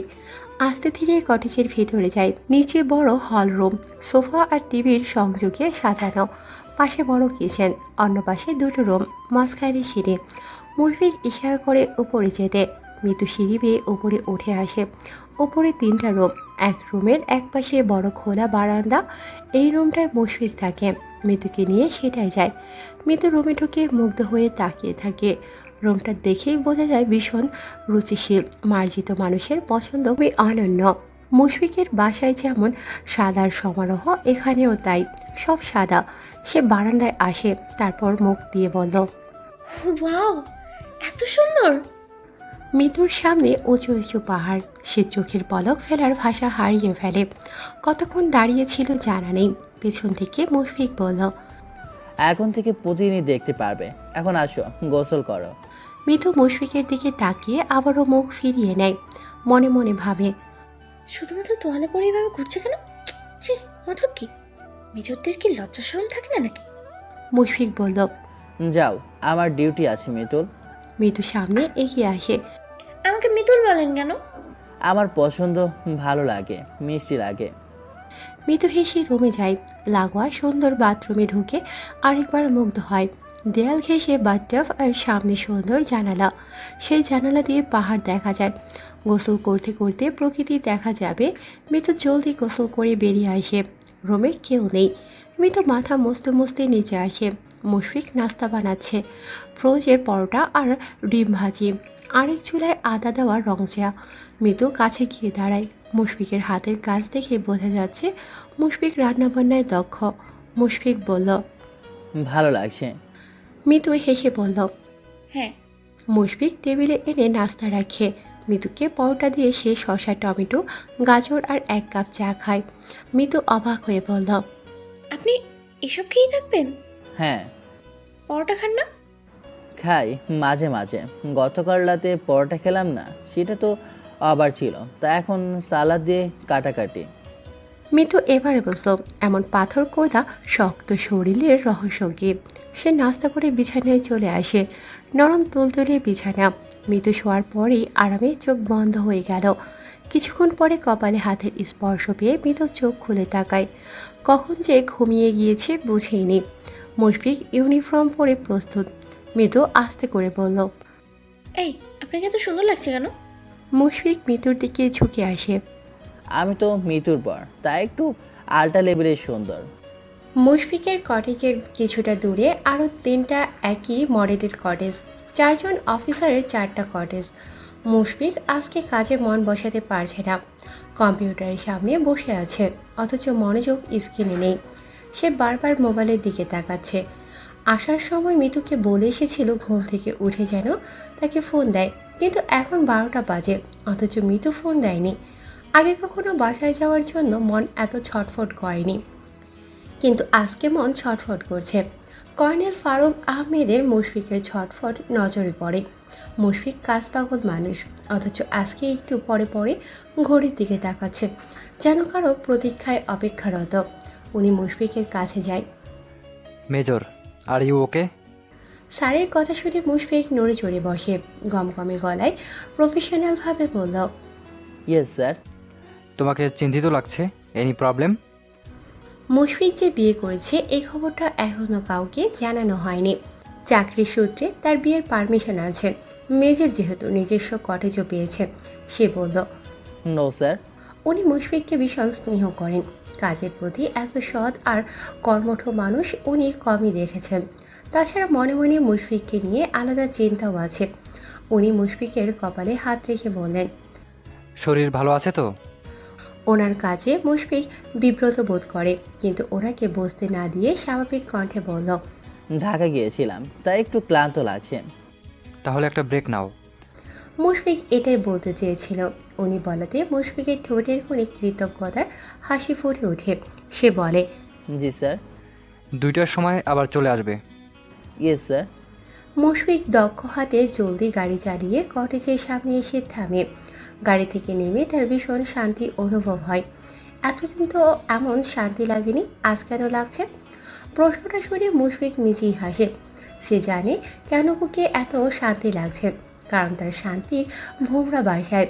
সে আদৌ জানে না মৃত্যু তাকে কতটুকু শান্তি দেবে, কিন্তু সেই মৃত্যুকে অসহ্য রকমের শান্তি দেবে। এগুলো ভাবতে গম্ভীর ঠোঁটের ভাঁজে হাসি ফুটে ওঠে। সে কটেজের ভেতরে ঢুকে অনুভব করে কটেজ এখনো শান্ত নিরিবিলি। কোথাও ভেতর সারা শব্দ নেই। সে দ্রুত পায়ে ওপরে উঠে আসে। সকালে বাসার পরিবেশ যেমন রেখে গিয়েছিল সব কিছু সেভাবেই আছে। সে নিঃশব্দে বিছানার কাছে এসে দাঁড়ায়। শক্ত কড়া পড়া হাতে যথেষ্ট নরম স্পর্শ দিয়ে ছুঁয়ে দেয় মৃদুলের তুলতুলে গাল। এক দৃষ্টিতে তাকিয়ে থাকতে ইচ্ছে করছে। মেয়েটাকে দেখতে ভালোবাসার লাল নীল ফুলে চারপাশ ভরে যায়। অজানা এক সুগন্ধি প্রাণ ভরা সুবাসে ভরে যায় মনের আঙিনা। মিতু সারা রাতের জার্নি আর বমি করে দুর্বল হয়ে গিয়েছে। সকালে পাখির মতো একটু খাবার খেয়ে যে ঘুমিয়েছে আর ওঠেনি। সে মিতুর রেশমি চুলে হাত বোলাতে বোলাতে তীক্ষ্ণ নজরে মিতুকে পর্যবেক্ষণ করে। এই ছোট দেহের অধিকারী মেয়েটা তার অর্ধাঙ্গ, একেই ভালোবাসতেই হবে। রাগী গম্ভীর মেজরকে ছুঁয়ে দেওয়ার অধিকার কারণেই, অথচ এই মেয়েটা তাকে ছুঁয়ে দেবে নিবিড়ভাবে। মুশফিকের দেহে এক অন্যরকম পুলক ভর করে। নরম গলায় বলল, মিতু, মিতু। মিতু ভীষণ আদর মাখা ঘুমু ঘুমু গলায় রয়ে শুয়ে বলল। হুম। মুশফিক থমকে গেল। ধীর স্থির কণ্ঠে বলল, দুপুর হয়ে গেল, উঠবে না? মিতু ছোট্ট বাচ্চার মতো আহ্লাদি গলায় বলল। আর একটু প্লিজ। মুশফিক মিতুর দিকে তাকিয়ে আছে। আচ্ছা, গলার স্বর কি খাওয়া যায়? তার ইচ্ছে করছে মিতুর জড়ানো স্বরটা হাপুস হুপুস করে খেয়ে ফেলতে। আশ্চর্য, কি ভয়ঙ্কর রকম ইচ্ছা তার মাথায় ঘুরপাক খাচ্ছে। মেয়েটা কি তাকে পাগল বানিয়ে দেবে নাকি? দাম্ভিক রুচিসম্মত মুশফিকের মনে এমন উদ্ভট চিন্তাধারায় সে নিজেই অবাক। মিতুর রেশমি কালো চুলে হাত বুলিয়ে বলল, খিদে লাগেনি? হুম, ঘুম লেগেছে। মুশফিক শব্দ করে হেসে ওঠে। তার নিরামিষ সন্তহীন জীবনে মিতু যেন অন্ধকার রাতের ছোট ছোট জোনাকির মতো আলো ছড়াচ্ছে। মিতুর হাতটা নিজের হাতে তুলে নেয়, তারপর খোঁচা খোঁচা দাড়ি সমেত গালে নরম কোমল হাতটা আলতো করে ঘষে দেয়। কি মনে করে মুশফিক হাতটা নাকের কাছে নিয়ে ঘ্রাণ নেয়। বেলি ফুলের ঘ্রাণ নাসারন্দে এসে আঘাত হানে। মুশফিক চোখ বন্ধ করে থাকে। মিতু কতক্ষণ ঘুমিয়েছে জানে না, কিন্তু ঘুম ভাঙে নরম ধারালো কোনো স্পর্শে। সে চোখ খুলে তাকায়। মুশফিক তার হাত পরম যত্নে তার গালে নিয়ে ঠেকিয়েছে। মিতুর গা শিরশির করে ওঠে। ঘুম থেকে উঠেই যে এমন ভয়ানক দৃশ্য দেখবে তা সে কল্পনাও করেনি। মিতু চুপচাপ মুশফিকের দিকে তাকিয়ে আছে। সে জেগে গিয়েছে, মুশফিক এখনও দেখেনি। তার হাত গাল স্পর্শ করতেই মিতুর দেহের প্রতিটা লোম সজাগ হয়ে যায়। মুশফিক গাল স্পর্শ করিয়ে থামেনি। সে মিতুর হাতটা নাকে নিয়ে ঠেকায়। পাজি বেজোর। মিতু কেঁপে ওঠে আর সেই কাঁপুনি হাতে বেয়ে মুশফিকের কাছে গিয়ে পৌঁছায়। মুশফিক সতর্ক চোখে তাকায়। মিতুকে ফ্যাকাশে ভয়ার্ত চোখে তাকাতে দেখে মুশফিক মিতুর হাত ছেড়ে দেয়। বিচক্ষণ মুশফিকের বুঝতে অসুবিধা হয় না যে মিতুর ভয়ের কারণ কি। সে নরম মৃদুর চোখে মিতুর দিকে এক নজরে তাকিয়ে থাকে। মুশফিকের সব স্পর্শ মিতুর মনে ভয় জাগিয়ে দিলেও অন্যরকম এক ভালো লাগায় হৃদয় সুখে ভরে যায়। মুশফিকের গম্ভীর চোখ মুখ দেখে মিতু স্বাভাবিক গলায় বলল, আর একটু ঘুমাই। মুশফিক মিতুর হাসি মুখের দিকে তাকিয়ে বলল, আরও? হ্যাঁ। মুশফিক কিছু বলতে যাচ্ছিল, তার আগেই মিতু তাকে থামিয়ে দিয়ে বলল, প্লিজ মেজর, প্লিজ। মুশফিক কিছুক্ষণ মিতুর দিকে তাকিয়ে থাকে, তারপর আস্তে করে উঠে দাঁড়ায়। গায়ের কাপড় পাল্টে নিচে চলে যায়। মিতু ভাবে মুশফিক আর অফিসে যাবে না। সে আরেকটু ঘুমিয়ে নেওয়ার জন্য চোখ বন্ধ করে। যদিও মিতু ভেবেছিল সে মিনিট 10 পরে উঠে যাবে, কিন্তু চোখ খুলে দেখে সূর্যের লাল আভা তার ঘরে ঢুকছে। মোবাইলে সময় দেখে মিতু চমকে যায়। 4টা বাজে। সে লাফিয়ে উঠে বসে। মুশফিক 10টা ফোন দিয়েছে, কিন্তু ফোন সাইলেন্ট থাকার কারণে শুনতে পায়নি। মিতু বসে নামতে যাবে, তখন হাতে একটা চিরকুট আসে। সে চিরকুট হাতে নিয়ে দেখে মুশফিকের গোটো গোটো করে লেখা চিঠি। বিয়ের পরে বউকে চিঠি দেওয়ার ব্যাপারটা খুব মজার। মিতু চিঠিটা পড়ে। এই আল্লাদি মেয়ে, ঘুম শেষ হলো? এত ঘুমাতে পারো তুমি? শোনো, ফ্রেশ হয়ে নিচে যাও, টেবিলে খাবার সাজানো আছে, খেয়ে নাও। খাওয়ার পরে অবশ্যই আমাকে ফোন করে জানাবে। বাচ্চা বউটাকে বাড়িতে রেখে টেনশনে আছি। তোমার হ্যান্ডসাম পুরুষ। চিঠিটা পড়ে মিতুর মুখে হাসি বিস্তর হয়। মুশফিক যত্নশীল, শুধুমাত্র এতটুকু না, অনেকটাই যত্নশীল আর অনেক আদুরে। মিতু হঠাৎ টের পায় তার পেটে নাড়ি ভরিয়ে খাবার চাইতে চাইতে মরে যাওয়ার জোগাড়। সে জলদি ফ্রেশ হয়ে নিচে যায়। খাবার টেবিলে গিয়ে খাবার দেখে মিতু মুশফিকের প্রতি আরও মুগ্ধ হয়। দেশি মুরগি ভুনা আর ঘন ডাল। খাবার খেয়ে মিতু বাধ্য হয়ে বলল, বাহ মিতু বাহ, কপালকুনে এমন লক্ষ্মীমন্ত্র জামাই পেয়েছিস। কি ভালো রান্না করে, নিশ্চয়ই খুব ভালোই ভালোই আসবে। ইস, মিতু খাবার টেবিলে বসে মুশফিকের মোবাইলে ফোন দেয়। ওপাশ থেকে দারাজ কণ্ঠে কাঙ্ক্ষিত পুরুষ বলল, মাই গুডনেস, মিতু এতক্ষণ ঘুমিয়েছিল? মিতু হেসে ওঠে, রিনরিনে কণ্ঠে বলল, খাবার খেলাম। এত ভালো রান্না করেন কিভাবে? বাসায় এসে শিখাবো কিভাবে রান্না করতে হয়। মিতু আস্তে করে বলল, মেজু সাহেব, আমি আপনার থেকে কিছু শিখতে চাই না। না চাইলেও শিখাবো। তোমাকে শিখিয়ে পড়িয়ে দক্ষ বানানো আমার দায়িত্ব। তাই? হ্যাঁ, আমি মেজর, মিতু আমার সব কিছুই একটু অন্যরকম। বোকা মিতু বলল। সব কিছু কি? এতক্ষণে মিতুর মনে হলো চালাক মিতুর বোকার মতো কাজ করে ফেলেছে। সে জলদি বলল, রাখছি। মুশফিক মুচকি হাসে। চঞ্চল মেয়ে তার কাছে আসলেই যেন শামুকের খোলসে ঢুকে যায়। মিতু নিজের দিকে তাকায়। ট্রাউজার আর গেঞ্জি পরা। এই অবস্থায় যদি মুশফিক তাকে দেখে তাহলে খুব হাসবে। মিতু সন্ধ্যার পরে একটা কালো শাড়ি পরে হালকা সাজুগুজু করে নেয়। মুশফিক তাকে বলেছিল তার কাছে আসার পরে প্রতিদিন শাড়ি পরতে হবে। সেই কথা অনুযায়ী মিতু অনেকগুলো শাড়ি নিয়ে এসেছে। শাড়ি পরার পরে মিতুর খুব লজ্জা লাগতে শুরু হলো। মাগরিবের আজান হয়ে গিয়েছে অনেকক্ষণ, অথচ মুশফিক এখনও আসে না। এত বড় কটেজে মিতুর এমন ভয় লাগতে শুরু হলো। সে চুপচাপ বিছানায় বসে মুশফিককে ফোন দেয়। কখন আসবেন? মুশফিক দুষ্টুমি করে বলল, কেন? আমার ভয় লাগছে। আজকে আসতে লেট হবে, তুমি খেয়ে ঘুমিয়ে যাও। ভয় তার কলিজা যেন গলায় চলে এলো। লেট মানে? এই পাহাড়ের জঙ্গলে আমি একা থাকতে পারবো না, মরেই তো যাবো। মুশফিক হেসে বলল, মরতে হবে না, তুমি বাইরে বাগানে আস্তে আস্তে আমি চলে আসব। আপনি এত পচা? মুশফিক হেসে গাড়ি স্টার্ট দেয়। মিনিট পাঁচেক পরে কটেজের সামনে এসে থামে। হালকা আলোয় শাড়ি পরিহিতা লাবণ্যময়ী নারীটাকে দেখে বুকটা মচড়ে উঠল। গাড়ি গ্যারেজে রেখে চুপচাপ মিতুর সামনে এসে দাঁড়ায়। মিতু হাসি মুখে তাকিয়ে আছে। মুশফিক বলল, কি অবস্থা? মিতু মাথা দুলিয়ে বলল, এই তো। ভেতরে চলো। মুশফিক আগে যায়। মিতু তাকে অনুসরণ করে যায়। মুশফিক ফ্রেশ হয়ে এশার নামাজ পড়ে রাতের খাবার খায়। তারপর কড়া চা বানিয়ে বারান্দায় গিয়ে বসে। মিতু মুশফিকের দিকে ভয়ে ভয়ে তাকাচ্ছে। আসার পর থেকে মুশফিক ঠিকঠাক কথা বলছে না, চুপচাপ নিজের কাজ করছে, দরকার হলে সামান্য কথা বলছে। তখনই কানে আসে মুশফিকের ডাক। মিতু, চা ঠান্ডা হয়ে যাচ্ছে। মিতু রুম থেকে বেরিয়ে বারান্দায় আসে। মুশফিক চা খাচ্ছে। মিতুর হঠাৎ খুব কান্না পায়। এই বাসায় শুধুমাত্র তারা দুজনই আছে। এর মধ্যে মুশফিক যদি কথা না বলে তাহলে কিভাবে হবে? এমনিতেই বাবা মায়ের কথা খুব মনে পড়ছে। সে ভেবেছিল শাড়ি পরাতে মুশফিক তার প্রশংসা করবে, কিন্তু মুশফিক ভালো করে তাকিয়েছে কিনা সন্দেহ। মিতু রেলিং ধরে দূর পাহাড়ের গায়ে কৃত্রিম লাইটের দিকে তাকায়। মুশফিক আরও কয়েকবার ডাকে। মিতু গম্ভীর গলায় বলে, খাবো না। মুশফিক শক্ত অথচ শান্ত কণ্ঠে বলল, কেন? ভালো লাগছে না। মুশফিক খুব ভালো করে জানে মিতুর ভালো না লাগার কারণ। সে তীক্ষ্ণ চোখে মিতুকে পর্যবেক্ষণ করে। মেয়েটা তাকে একটুও বুঝতে পারছে না, এমনকি তার মনের প্রচণ্ড ঝড় সম্পর্কেও জানে না। সে শক্ত হয়ে চেয়ারে বসে আছে। মিতু মেয়েটা শাড়ি পরেছে। শাড়ির প্রতি তার ভীষণ দুর্বলতা আছে, এই কথাটা কেউ জানে না। কয়েকবার মিতুকে বলেছে, আর মেয়েটা ঠিক মনে রেখেছে। আজকে রাতে মিতুকে শাড়ি পরে দাঁড়িয়ে থাকতে দেখে তার দুনিয়া মুহূর্তেই উল্টে পাল্টে গেল। মন মন্দিরে কেউ চুপি চুপি বলে গেল, মুশফিক বাড়িতে তুই আর মিতু আর কেউ নেই। সে চুপচাপ নিজের কাজ করে গিয়েছে। মিতু তাকে কোনো প্রকার সাড়া দেওয়ার আগে সে একটুও এগোবে না, কিন্তু মন যে উতাল সমুদ্রের মতো তুফান হচ্ছে।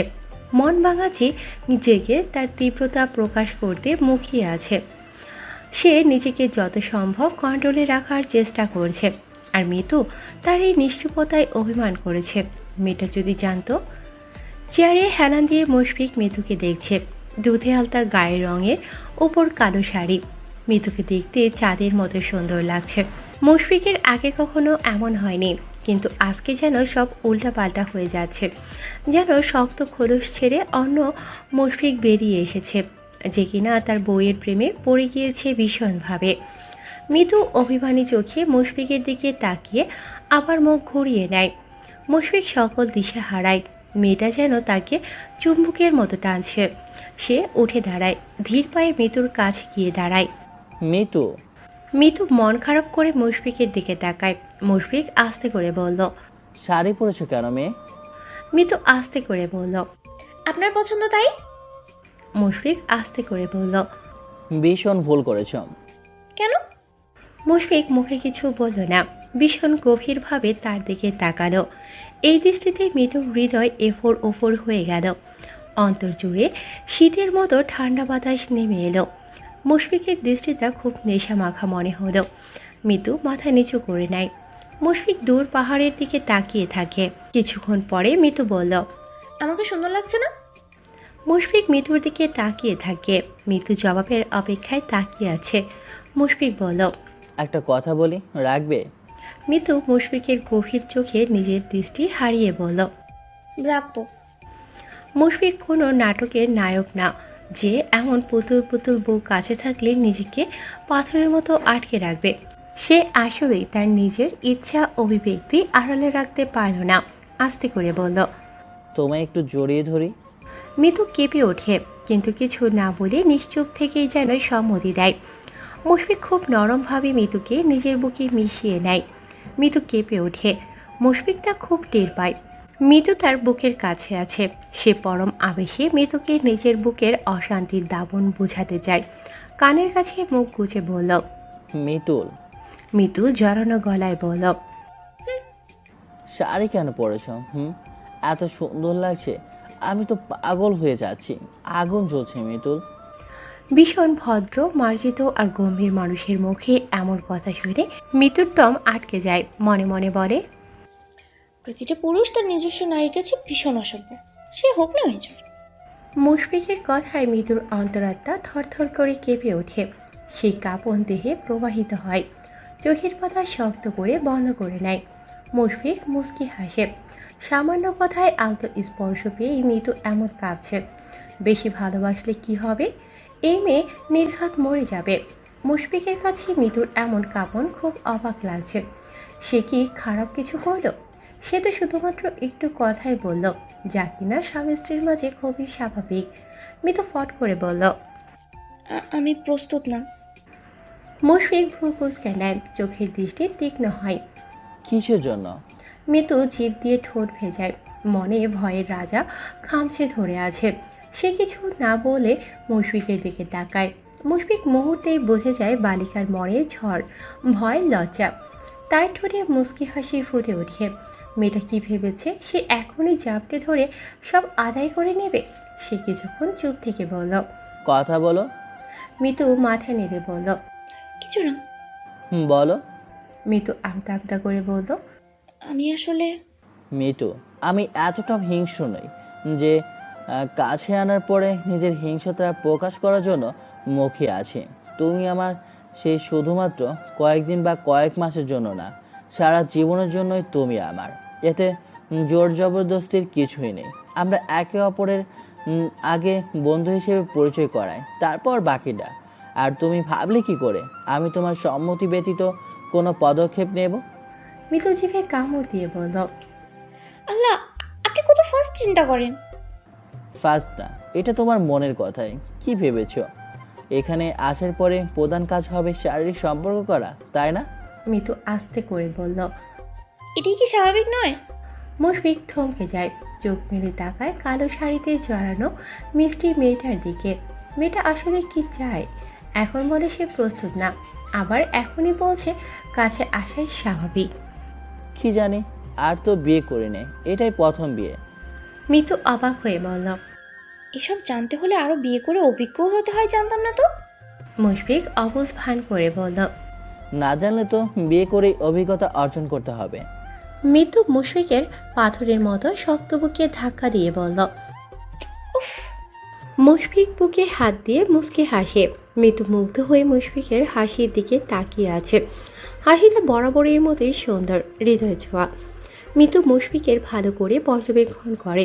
অফ হোয়াইট টি শার্ট আর কালো ট্রাউজার পরনে। এত দাম্ভিক রাগী মেজরকে এখন ঠিক মেজর মনে হচ্ছে না। মুচকি হাসি মাখা মেজরকে মনে হচ্ছে পাশের বাড়ির খুব সাধারণ ছেলে। মুশফিক বলল। শোনো বালিকা, আমাকে ভয় পেতে হবে না। যেদিন এমন কাবাকাবি বন্ধ হবে সেদিন খবর দিও, একটু ছুঁয়ে দেব। কাঁপাকাঁপি কখনো বন্ধ হবে না। মুশফিক মিতুর দিকে এক নজরে তাকিয়ে আছে। হাসকি স্বরে বলল।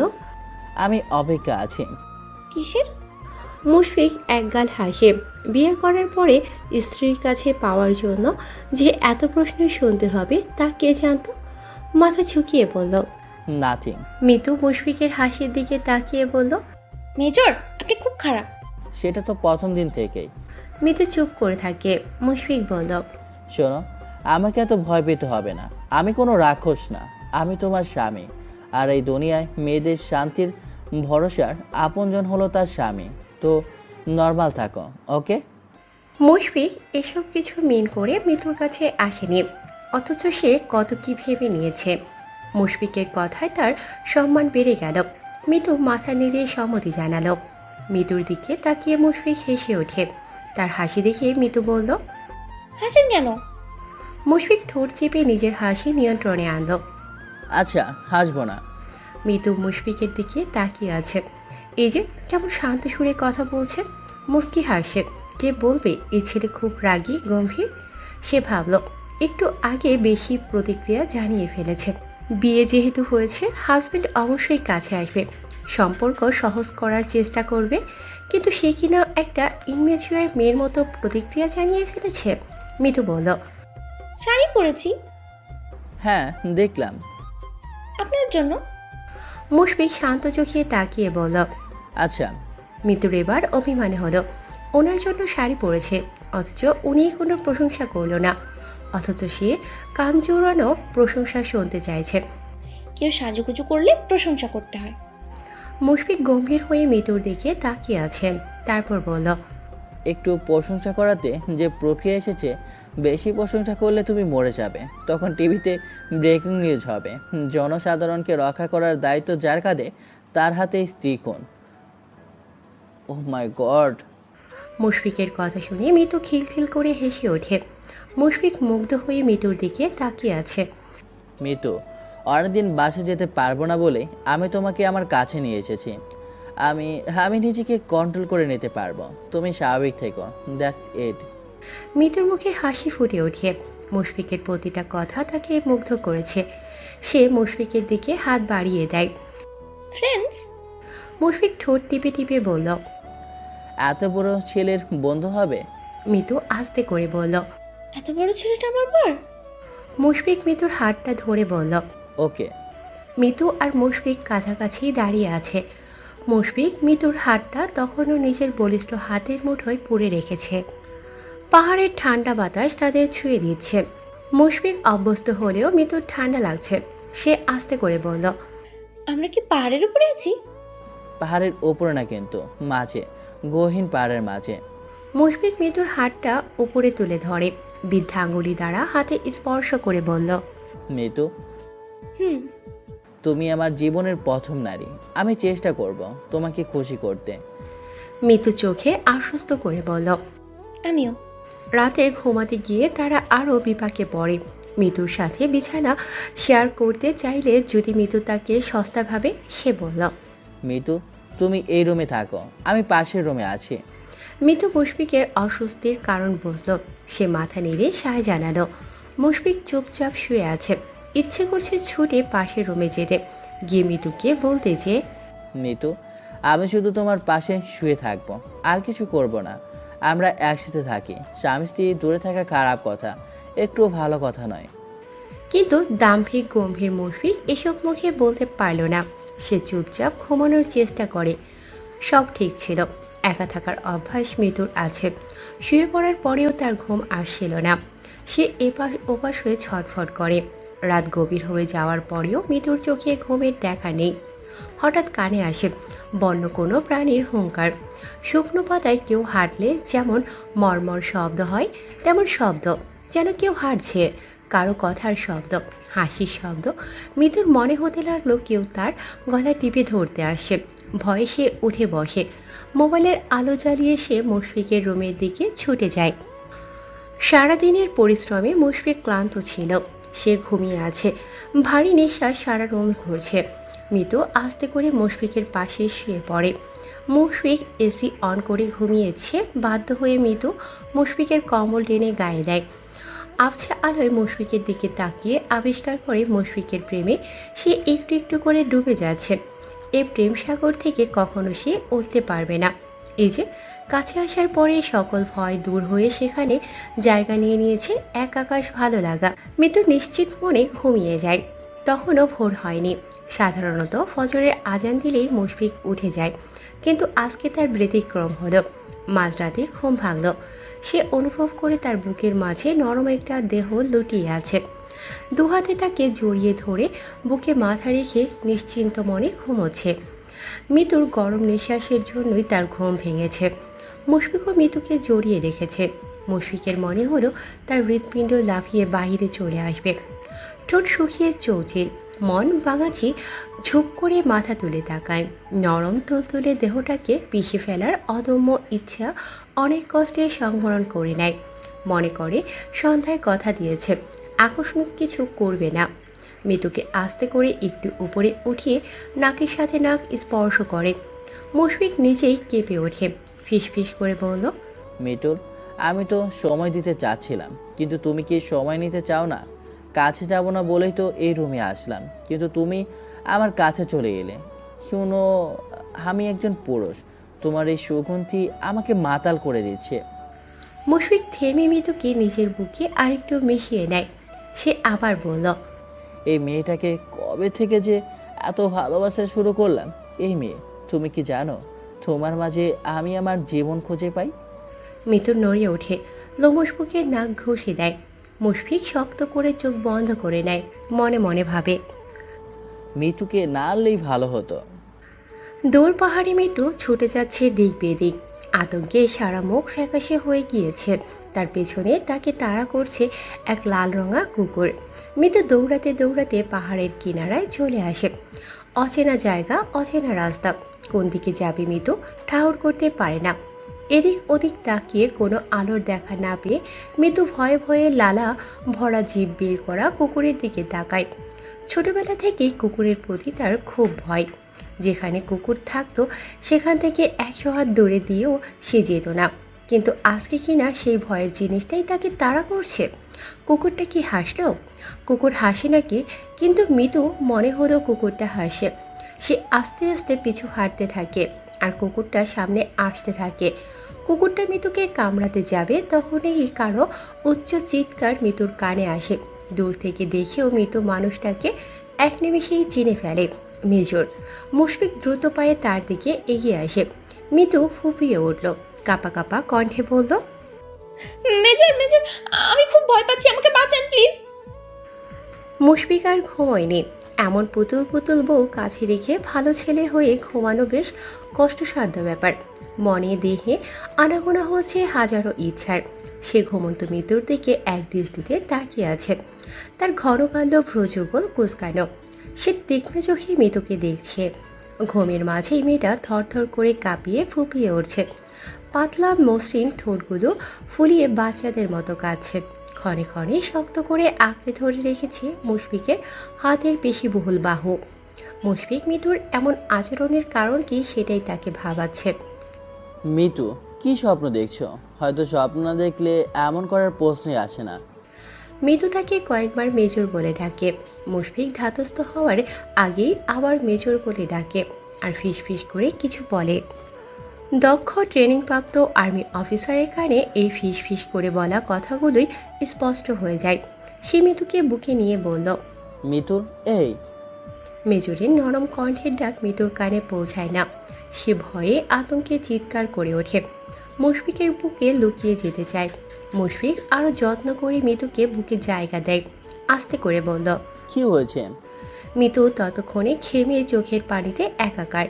সে ফ্যাকাশে চেহারায় মুশফিকের দিকে তাকায়। মুশফিক মাথায় হাত বুলিয়ে দেয়। মিতু ফিস ফিস করে বলল। কুকুর কোথায়? পাহাড়ের কাছে আমাকে কামড়াতে এসেছে। মুশফিক নরম স্বরে বলল। ওটা স্বপ্ন ছিল, তুমি আমার কাছে আসো। আমার ভয় করছে। মেজর তোমার সাথে আছে। মেজর থাকতে তোমার কোনো কিছুতেই ভয় পেতে হবে না। মিতু চুপচাপ শুয়ে থাকে। মুশফিক বলল। রিল্যাক্স, ওটা স্বপ্ন ছিল। বাস্তবে এখানে কোনো কুকুর নেই, বরং তুমি মেজরের বুকে আছো। মেজরের ঠোঁটের মুচকি হাসি দেখে মিতু ধাতস্থ হয়। সে গতকাল রাতে মুশফিকের বিছানায় চলে এসেছিল, কিন্তু কখন বুকে চলে এসেছে সেটা মনে নেই। দুঃস্বপ্ন আর এমন আপত্তিকর অবস্থা দেখে মিতু আরও ঘাবড়ে যায়। আস্তে করে উঠে মুশফিকের থেকে দূরে বসে। মুশফিক বলল। একে ডিপ ব্রেথ। মিতু মুশফিকের দিকে তাকিয়ে থাকে। মুশফিক আবার বলল। ফার্স্ট। মিতু চোখ বন্ধ করে জোরে শ্বাস নেয়। তারপর হঠাৎ ঝট করে উঠে দাঁড়ায়। আশপাশে চোখ তুলে মুশফিকের দিকে তাকায়। মুশফিক শান্ত চোখে তার দিকে তাকিয়ে আছে। ভয় আতঙ্ক দূর হয়ে মিতুর মাঝে ভর করে একরাশ লজ্জা। লজ্জায় মুখ লাল হয়ে যায়, নাকের ডগা কেঁপে ওঠে। সে মেজরের বুকে ছিল। ও মাই গড! সে আমতা আমতা করে বলল। রাতে ভয় পাচ্ছিলাম, তাই তাই আপনার বিছানায় এসেছি। মুশফিকের ঠোঁটের কোণে মুচকি হাসির রেখা ফুটে ওঠে। আমি কিছু মনে করিনি। মাঝে মাঝে এমন একটু ভয় পাওয়া ভালো, হাজবেন্ড খুশি হয়।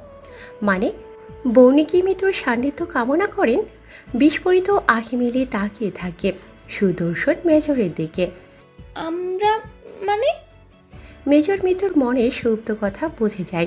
আমাদের মাঝে কিছুই হয়নি। মুশফিক আবার বলল। কিছু হলে অবশ্যই বুঝতে পারতেন। আমি খুব ঘুম কাতুরে। মুশফিক বাথরুমের দিকে যেতে যেতে বলল। It's not easy. মিতু লজ্জায় রুমে এসে কম্বল মুড়ি দিয়ে শুয়ে পড়ে।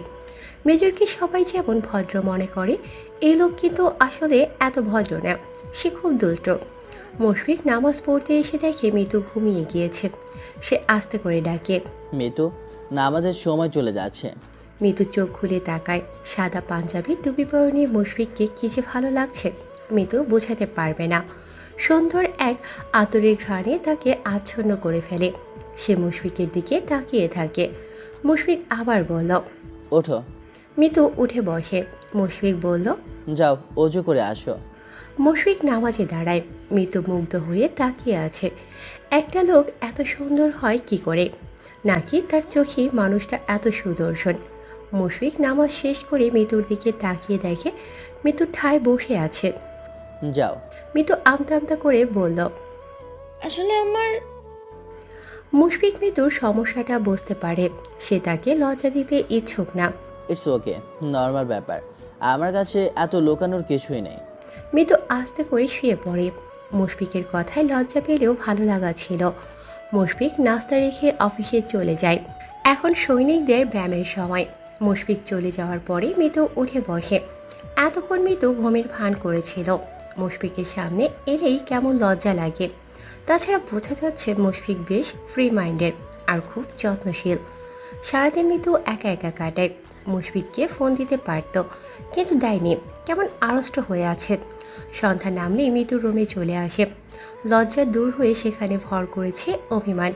সে না হয় ফোন দেয়নি, কিন্তু মুশফিককে ফোন দিতে পারতো না? উনি কেন ফোন দিল না?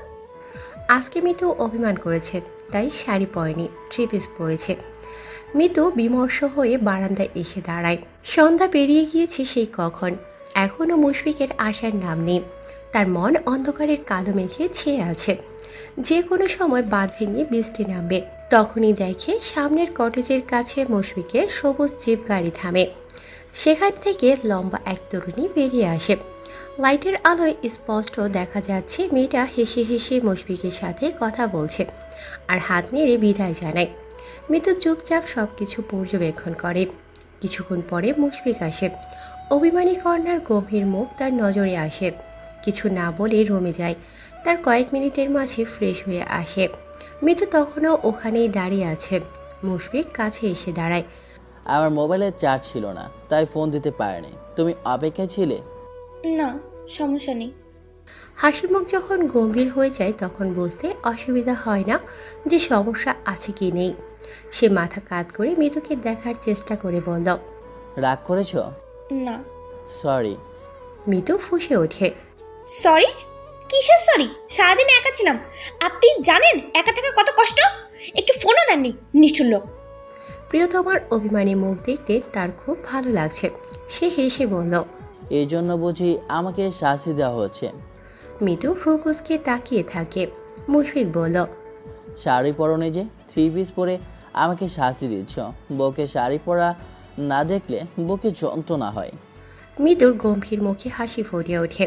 মুশফিক মিতুর পেছনে এসে দাঁড়ায়। কানের কাছে অস্ত্র ছুঁয়ে আস্তে করে বলল।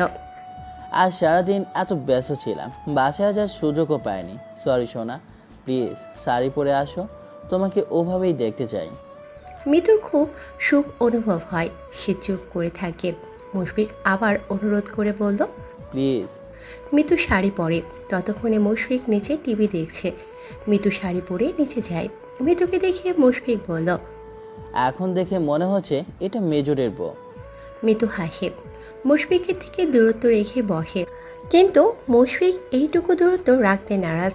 সে মিতুর কোলে শুয়ে টিভিতে শাহিদ কাপুর অভিনীত বিবাহ মুভিটা চালু করে। মিতু স্তব্ধ আর শক্ত হয়ে বসে আছে। মুশফিক তার দিকে তাকিয়ে বলল।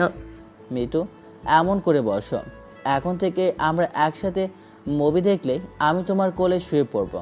অভ্যাস করে নাও প্লিজ। মিতু হাসে। সুখের প্রজাপতি যে এত রঙের হয় তা মুশফিকের সান্নিধ্যে না আসলে জানতেই পারত না। সে আস্তে করে মুশফিকের চুলে হাত বুলিয়ে দেয়। বিবাহ মুভিটা খুবই সুন্দর। এটা মুশফিকের পছন্দের মুভি। হঠাৎ মুশফিক মিতুর গালে হাত রেখে বলল। তুমি তারার মতো আমার আকাশের প্রতিটা জায়গায় ছেয়ে থেকো প্রিয়। মিতু হাসে কিন্তু মুখে কিছুই বলে না। দুজনে দুজনের দিকে মুগ্ধ চোখে তাকিয়ে থাকে। রাত 2টার দিকে মিতু আর মুশফিক রুমে আসে। মিতু মুশফিকের দিকে তাকিয়ে বোকার মতো হাসে।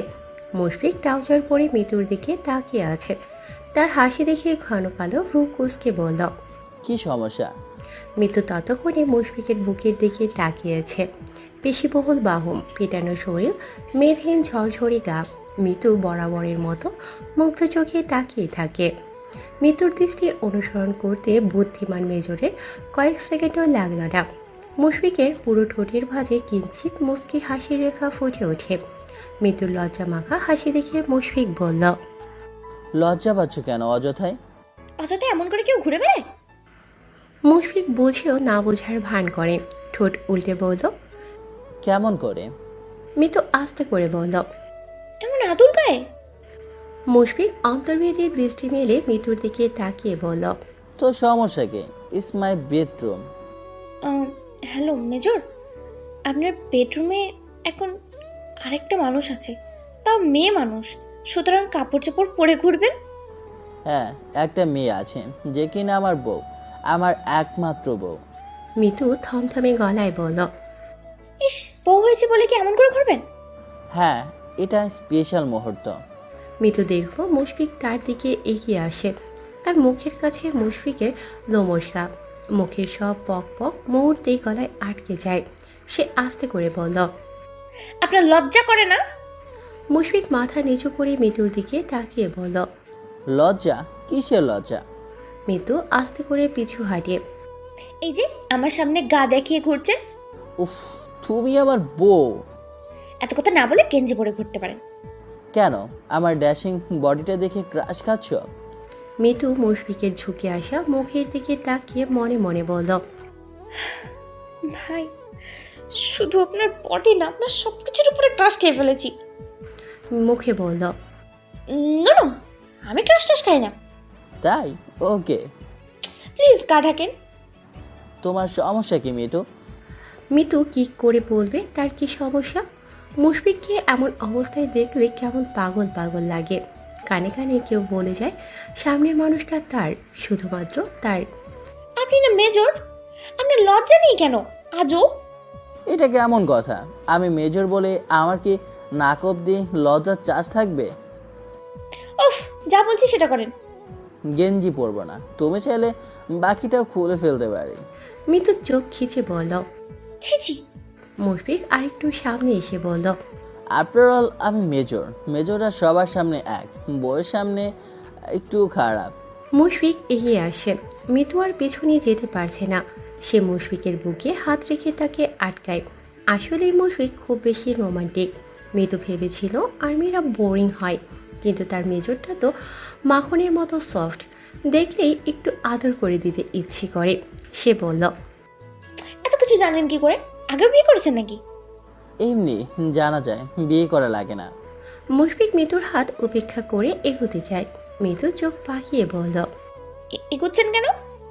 মুশফিক কিছু না বলে মিতুর কানের কাছে মুখ এনে গম্ভীর কণ্ঠে ফিস ফিস করে বলল। মুশফিকের ভারী হাসকি স্বরে ফিস ফিস করে বলা কথাগুলো মিতুকে নাড়িয়ে দেয়। আদরের ডাক শুনে মিতুর পাগলের মতো অস্থির লাগে। মেজর তার দিকে গভীর শিকারী চোখের দিকে তাকিয়ে থাকে। মুশফিক শক্ত কড়া পড়া হাত দিয়ে মিতুর কোমর আঁকড়ে ধরে কাছে আনে। মিতু কেঁপে ওঠে। নাকের ডগার শিরশিরানো অতিমাত্রায় বাড়ে। পেট মুচড়ে দেয়। মুশফিক আবার বলে। You are so beautiful my sweetheart. মিতুর মনে হচ্ছে সে মরে যাবে। মুশফিক মিতুর গালে পরম ভালোবাসা মাখা পরপর কয়েকটা চুমু দেয়। তারপর কিছুক্ষণ স্থির হয়ে তাকিয়ে থাকে। নাকের ডগায় তার নাক স্পর্শ করে আস্তে করে বলে। Now it's over. মিতু মুখ ফসকে বলে ফেলে। নো। মিতুর কথায় মুশফিক থমকে যায়। সে শান্ত চোখে মিতুকে পর্যবেক্ষণ করে বলল। ঘুমাতে হবে, অনেক রাত হয়েছে। মুশফিক সোজা বিছানায় শুয়ে পড়ে। মিতু নিজের বলা কথাটাই লজ্জায় আড়ষ্ট হয়ে যায়। আর চোখে মুশফিকের দিকে তাকায়। মুশফিক তার দিকেই তাকিয়েছিল। ও, রুমে গেলাম না, দেখা যাবে বোটের রাতে ভয় পেয়ে আবার আমার কাছে চলে যাবে। তা সে ভালো আমি এখানেই থাকি, বউকে কষ্ট দেওয়া অন্যায়। মিতুর হাত পা তখনও কাঁপছে। সে রাতের কাপড় নিতে আলমারি খুলে সেখান থেকে একটা নাইটি খুলে পড়ে। মিতু সেটা হাতে নিয়ে দেখে। সে ভাবে মুশফিক তার জন্য এনেছে। যেহেতু উনি এনে এখনো দেয়নি, তাই সে নেবে না। উনি দিলেই বরং নেবে। মিতু গেঞ্জি আর ট্রাউজার পরে সে শুয়ে যায়। মুশফিক তার দিকে ফিরে শুয়ে আছে। মিতু তাকালে মুশফিক হাত বাড়িয়ে মিতুর গাল ছুঁয়ে বলল। তুমি কি আমার প্রেমে পড়ে যাচ্ছ মিতুল? মিতু মুশফিকের প্রশ্নের উত্তর না দিয়ে পাল্টা বলল। আপনি কি আমার প্রেমে পড়ে যাচ্ছেন মেজর? মিতুর প্রশ্নে মুশফিকের ঠোঁটের কোণের হাসি বিস্তৃত হয়। সেই হাসিতে মিশে আছে এক আকাশ ভালোবাসা, ভালো লাগা, সুখের ভাণ্ডার। মিতুর বুকের ভেতরটা সুখে চিৎকার দিয়ে ওঠে। কলিজাটা ফিসফিস করে বলে। তুই পৃথিবীর সবচেয়ে সুখী নারী হবি মৃত্যু। আজ বুধবার। সেনানিবাসে 6 জন পরিষ্কার কর্মী আছে। একজনের নাম কামাল। সবাই ওনাকে কামাল ভাই নামেই ডাকে। উনি মুশফিকের বিশ্বস্ত আর কটেজ পরিষ্কার করে। মুশফিকের রুমে যাওয়া নিষেধ, বাদবাকি সব কিছু সপ্তাহে একদিন পরিষ্কার করে দিয়ে যায়। আজকেও যথারীতি পরিষ্কার করতে এসেছে। নয়না কামাল ভাইয়ের আসার দিকে নজর রাখছিল। যেই না মুশফিকের কটেজে যায় অমনি সে পিছু পিছু আসে। সচরাচর মুশফিক তাকে কটেজে ঢুকতে দেয় না। মুশফিক যার আগে ওনার উপরে কথাও বলা যায় না। আজকে সুযোগ পেয়ে সে এই সুযোগ হাতছাড়া করে না। কামাল তখন কিচেন পরিষ্কার করছে। নয়না এই ফাঁকে আস্তে করে উপরে উঠে যায়। তার লক্ষ্য মুশফিকের রুম। সে পা টিপে টিপে নিঃশব্দে দরজার সামনে গিয়ে দাঁড়ায়। মুশফিকের রুমে যাওয়ার অজন্ম ইচ্ছা এবার পূরণ হবে। নয়না আস্তে করে মুশফিকের রুমে প্রবেশ করে। মন মাতানো এক সুবাস নাসারন্ধ ভরে যায়। সে এপাশ ওপাশ তাকিয়ে হঠাৎ চোখ যায় বিছানার দিকে। বিছানা অগোছালো, আর অগোছালো নরম বিছানায় এক মেয়ে ঘুমিয়ে আছে। নিমিষেই নয়নার সকল স্বপ্ন চুরমার হয়ে যায়। সে এগিয়ে যায় ঘুমন্ত মৃত্যুর দিকে। বিষ দৃষ্টি মেলে তাকিয়ে থাকে। মনে উকি দেয় হাজারো প্রশ্ন। কে এই মেয়ে? মুশফিকের সাথে কি সম্পর্ক? এখানে শুয়ে আছে কেন? মেয়েটা খুব সুন্দরী, নয়নার থেকেও সুন্দর। নয়না মুহূর্তেই মিলিয়ে ফেলল মেয়েটাকে। সুন্দরী মেয়ে এক অবিবাহিত পুরুষের বিছানায়, সুতরাং মেয়েটা একটা প্রস্টিটিউট। নয়না কথা বলার ভাষা হারিয়ে ফেলে। মুশফিককে সে খুবই ভালো মানুষ বলে জানত, তার সম্পর্কে খারাপ ধারণা কখনোই আসেনি। কিন্তু এই ছেলে যে রাতে কটেজে পতিতা আনে এটা খুনাক্ষরেও ভাবেনি। তারপর মন হঠাৎ উল্টে যায়, ফুঁসে উঠিয়ে মুশফিকের কোনো দোষ নেই, সব দোষ এই অসভ্য মেয়ের। নয়না ঘুমন্ত মৃতুকে টেনে ওঠায়। হঠাৎ ঘুম ভাঙায় মৃত্যু চমকে যায়। মুশফিক কখনো তাকে এভাবে জাগাবে না। মুশফিক তাকে নরমভাবে ছোঁয়। সে চোখ বড় বড় করে মেয়েটার দিকে তাকায়। মেয়েটার পরনে আর্মি ড্রেস। মৃত্যু বোঝে একজন আর্মি তার সামনে দাঁড়িয়ে আছে। মৃত্যু কিছু বলার আগে নয়না ফুসফুস করে বলল, এই মেয়ে ওঠো আর জলদি বের হয়ে যাও। মৃত্যু ভ্যাবাচাকা খেয়ে তাকিয়ে আছে। বেরিয়ে যাবে মানে কি? আর তাকে হুকুম দেওয়ার উনিকে? সে ভ্রু কুঁচকে বলল। মানে? নয়নার আগে দাঁত চেপে চেপে বলল।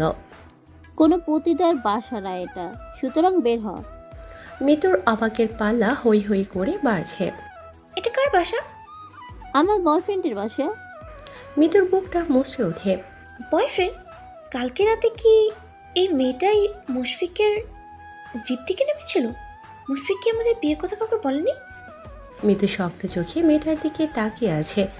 নয়না আবার বলল, কয়েকদিন আসেনি, এর মাঝে জায়গা করে নিয়েছিস। এই কজেটের প্রতিটা জায়গা আমার ছোঁয়া আছে। মুশফিক আমাকে খুব ভালোবাসে। এখানে কত রাত কাটিয়েছি। মৃত্যু আস্তে করে বলল। আচ্ছা। বের হ, বের হ, না হলে 14 শিখের ভাত খাওয়াবো। আচ্ছা। নয়না তেড়ে আসে, চিৎকার করে বলল, তুই একটা পতিতা হয়ে আমার মুশফিকের বিছানায় শুয়েছিস। মুশফিক শুধুমাত্র আমার। মৃত্যুর দুনিয়াটা ঝনঝন করে ভেঙে যেতে থাকে। বুকে অসহনীয় যন্ত্রণা অনুভব করে। আহা মুশফিক, আহ। নয়না হিংস্র চোখে মৃত্যুর দিকে তাকিয়ে আছে। মৃত্যু উঠে দাঁড়ায়। মৃত্যু নয়নার সমান লম্বা না হলেও প্রায় ছুঁই ছুঁই। তাকে দাঁড়াতে দেখে নয়না বলে, গুড, এবার বেরিয়ে যা। মৃত্যুর ঠোঁটের কোণে শান্ত হাসি ফুটে ওঠে। তাকে হাসতে দেখে নয়না ফুঁসে বলল, বেরিয়ে যা। যাব না। আপনি কি আমাকে বের করার? এত সাহস আমাকে প্রশ্ন করিস? তুই জানিস আমি কে? মৃত্যু ঢাকাই আমি, চঞ্চল হরিণের রক্ত টকবকে গরম। এতক্ষণ একটা ঘোরের মাঝে মেয়েটার কথাগুলো শুনেছে, কিন্তু এবার সে প্রস্তুত। নয়নার দিকে এগিয়ে গিয়ে বলল, গায়ের লেবাস দেখে মনে হচ্ছে আর্মি। আর্মি হন আর যেই হন, হোয়াট এভার, আমার তাতে কিচ্ছু যায় আসে না। কারো বেডরুমে অনুমতি ছাড়া প্রবেশের সাহস কি করে হলো আপনার? আপনি জানেন আমি কে? মেয়েটাকে এত অপমান করার পরেও সে নয়নাকে আপনি বলে সম্বোধন করছে। নয়না এসব পাত্তা না দিয়ে বলল, তোর আবার বেডরুম? তুই জানিস আমি যা ইচ্ছা তাই করতে পারি। আর তুই কি তা জানিস না? তুই বাকিটা নয়নার মুখেই আটকে থাকে। মৃদু কিরমির করে বলল, শাট আপ রাস্কেল! উল্টোপাল্টো কথা বললে না থাপড়ে গালের দাঁত হাতে ধরিয়ে দেবো। নয়না চোখ পাকিয়ে আরো কাছে আসে। কি বললি? কানে শোনেন না? নয়না অধৈর্য হয়ে মৃদুর হাত ধরে বলল, আমার মুশফিকের আশেপাশেও আর আসবি না। মৃদুর রাগ কিরমির করে আকাশসম হয়ে যায়। নয়নার হাত থেকে নিজের হাত ছাড়িয়ে নয়না কিছু বুঝে ওঠার আগেই তার গালে গুনে গুনে 4টা থাপ্পড় দিয়ে দেয়। ইউনিফর্মের কলার ধরে শাসিয়ে শাসিয়ে বলল, মুশফিক আপনার এসব আজে বাজে কথা বলে না জিপ টেনে ছেড়ে ফেলবো। নয়না মৃদুর সাহস দেখে অবাক। সে আর্মি ট্রেনিং প্রাপ্ত, কিন্তু এই মেয়ে তার থেকে বেশি চালু। দেখতে নরম দেখা গেলেও মেয়ে মোটেও নরম না, কিন্তু সে নিজেও দমে যাওয়ার পাত্রী না। পাল্টা মৃদুকে ঠেলে সরিয়ে বলল, গায়ে হাত দিলি কেন? বেয়াদবদের গায়ে হাত দিয়েই শায়েস্তা করতে হয়। নয়নাও হাত ওঠায় মৃদুকে মারার জন্য, কিন্তু মৃদু তার হাত ধরে ফেলে। হাত মুচড়ে দিয়ে বলল, আমার গা আর একবার স্পর্শ করতে আসলে না হাত ভেঙে ফেলবো। এত সাহস পাস কোথায়? সেটা আপনার মুশফিককে জিজ্ঞেস করবেন। আমি মুশফিকের গার্লফ্রেন্ড, তাই এসব তাকে জিজ্ঞেস করার দরকার মনে করছি না। গার্লফ্রেন্ড? হ্যাঁ, সে আমাকে খুব ভালোবাসে, যত্ন করে। মৃদু মাথা নেড়ে বলল, আমি বিশ্বাস করি না। কিছুই যায় আসে না। তুই এমন গুরুত্বপূর্ণ কেউ না যে বিশ্বাস করতেই হবে, ফালতু। মিতু জোরে শ্বাস ফেলে বলল, ফালতু। আমি মেজর মুশফিক আহসানের স্ত্রী, মিসেস আহসান। নয়না হো হো করে হেসে দিল। স্ত্রী? How funny. মেজর বিয়ে করেছ অথচ কেউ জানে না তুই নিজের মান রাখতে এসব বলছিস, তাই না? আব্বু বলেছে সামনের মাসেই আমার আর মুশফিকের বিয়ের অ্যানাউন্স করবে। মিতুর দুনিয়াটা কেমন এলোমেলো হয়ে গেল, যেন 10 ফুট উপর থেকে কাচের আয়না মাটিতে পড়ে চুরমার হয়ে গেল নিমেষেই। মিতুর বিবর্ণ চেহারা দেখে নয়না আরো বলল, তুই জানিস মুশফিক আমার কত যত্ন নেয়? সবসময় জিপে করে বাসায় নিয়ে আসে। এই বাসায় কত এসেছি তার হিসাব নেই। মিতু জানে মুশফিক পার্টনারের প্রতি যত্নশীল। গতকাল রাতে এই মেয়ে বোধহয় গাড়ি থেকে নেমেছিল। তাকে কিছু বলার সুযোগ না দিয়ে নয়না মুশফিকের নাম্বারে ফোন দেয়। কয়েকবার ফোন দেওয়ার পর মুশফিকের ভারী স্বর শোনা গেল। হ্যাঁ নয়না, বলো। নয়না ফোনটা সরিয়ে বলল, দেখলি কেমন আদর করে ডাকে। তারপর ফোন কানে দিয়ে বলল, আমি আপনার কজেটে আছি। এখানে এই পতিতা কি করে? ওকে বের করে দিতে যাচ্ছি। যতই হোক, কেউ জানলে আপনার মান সম্মান থাকবে না। কিন্তু এই মেয়ে বের হচ্ছে না, ও বলে কিনা আপনার স্ত্রী। মুশফিক আউট অফ এরিয়ায় আছে। পাহাড়ের আনাচে কানাচে ড্রাগের ব্যবসা চলছে রমরমা। সেদিন এক গ্যাংকে ধরার পরে আরও কয়েকটা শাখার সন্ধান পাওয়া গিয়েছে। আজকে সেই খোঁজেই বেরিয়েছে। এমনিতেই চাপে আছে, তার উপর মাত্র বলা নয়নের কথাগুলো শুনে গায়ে আগুন লেগে যায়। চিৎকার করে বলল, আমার কটেজে ঢোকার অনুমতি কে দিয়েছে তোমাকে? আর আমার কটেজে যেই থাকো তাতে তোমার কি?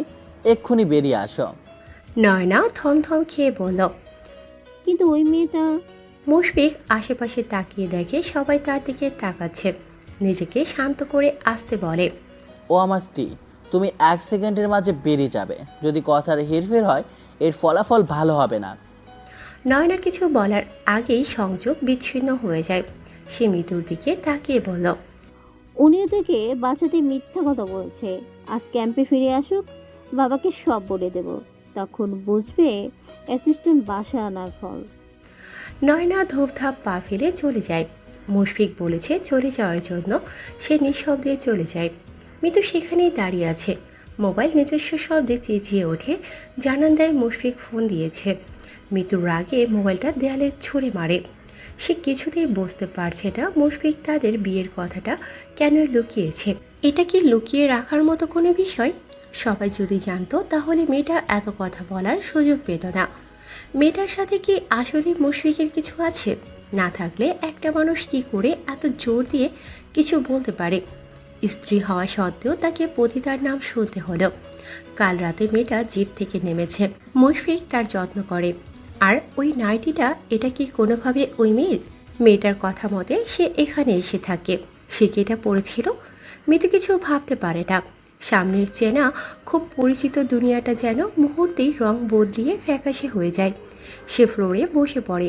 তার শান্ত নদীতে ঢেউ ওঠে, গাল বেয়ে পানি ঝরে। মুশফিক তার স্বামী, কিন্তু তাদের এখনও ভালোবাসাই হয়নি। অথচ এসব কি হচ্ছে? মিতু ফ্লোরে শুয়ে পড়ে। নানা রকম ভাবনায় মাথাটা ভো ভো করে ঘুরে ওঠে। মুশফিক শুধুমাত্র তার মুশফিক অন্য কারো হতে পারে না। তখন বেলা কয়টা মিতু জানে না। সে কাঁদতে কাঁদতে ফ্লোরেই ঘুমিয়ে যায়। মাগরিবের আজান দিয়েছে সেই কখন, কিন্তু মুশফিক আসেনি। তার ঘুম ভাঙে পেটের ক্ষুধায়। সারাদিন পেটে একটা দানাও পড়েনি। শরীর নেতিয়ে আছে। সে উঠে দাঁড়ায়, কিচেনে গিয়ে পানি খায়। বাইরে চাঁদের আলোয় সব ফকফকা দেখা যাচ্ছে। কি মনে করে মিতু কটেজ থেকে বেরিয়ে আসে। খানিকটা সামনে এসে দাঁড়ায়। চাঁদের আলোর সামনে রাস্তা স্পষ্ট দেখা যাচ্ছে। ওদিকে তাকিয়ে থাকতে থাকতে মিতুর মনে হয় কারা যেন আসে। মানুষটা আর কেউ না, মুশফিক, আর সাথে নয়না। নয়না আর মুশফিককে একসাথে দেখে মিতুর চোখের কোণ বেয়ে আবারও নতুন উদ্যমে পানির স্রোত বয়ে যায়। বুকে অসহনীয় যন্ত্রণা অনুভব করে। সে আড়ালে গিয়ে দাঁড়ায় আর দুজনকে পর্যবেক্ষণ করতে থাকে। মুশফিক সারাদিন মনে হয় 500 বার মিতুকে ফোন দিয়েছে, কিন্তু ফোন বন্ধ। সে এত গুরুত্বপূর্ণ এক মিশনে গিয়েছিল যে আসারও কোনো উপায় নেই।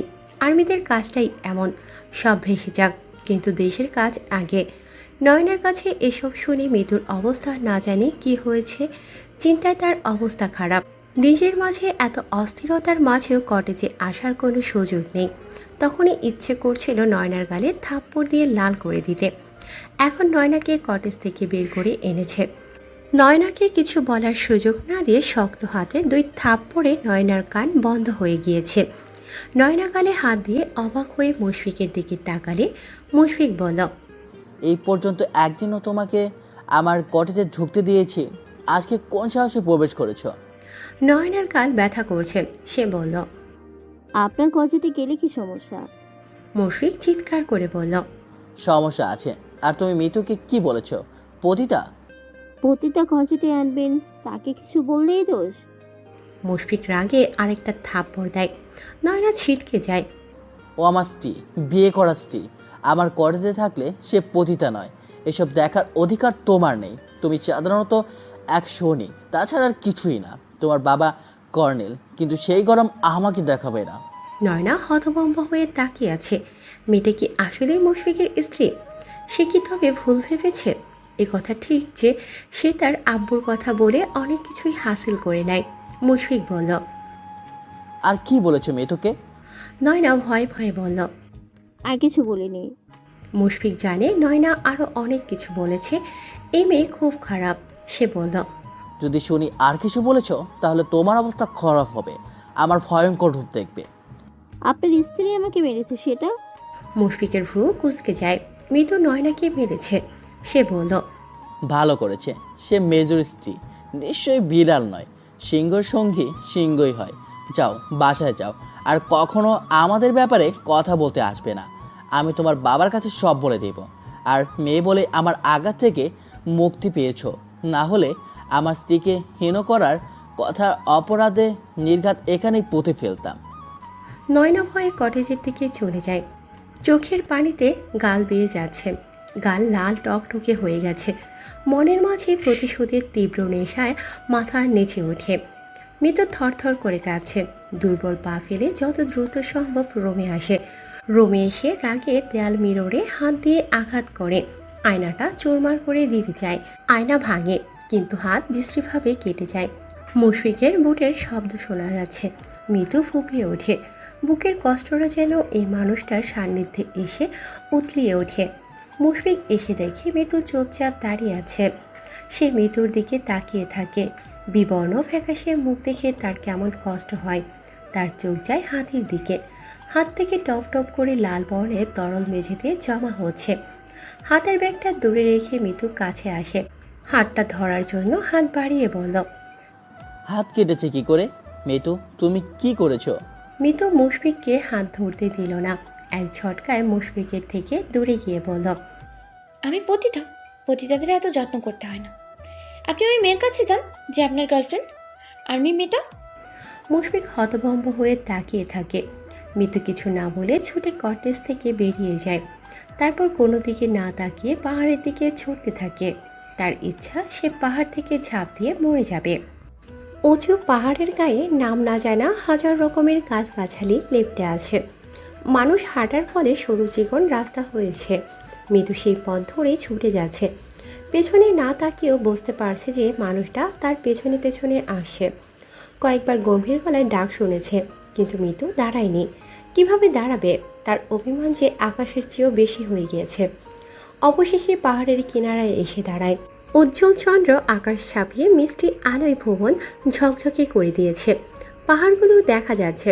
দূরের কটেজে টিমটিমে আলো জ্বলছে। চাঁদের এমন অসহ্য রকম সুন্দর আলো সে আগে কখনো দেখেনি। নাকি নির্জন পাহাড় বলেই এত ভালো লাগছে। মৃত্যু আর চোখে পেছনে তাকায়। মুশফিক কিছুটা দূরত্ব রেখে দাঁড়িয়েছে।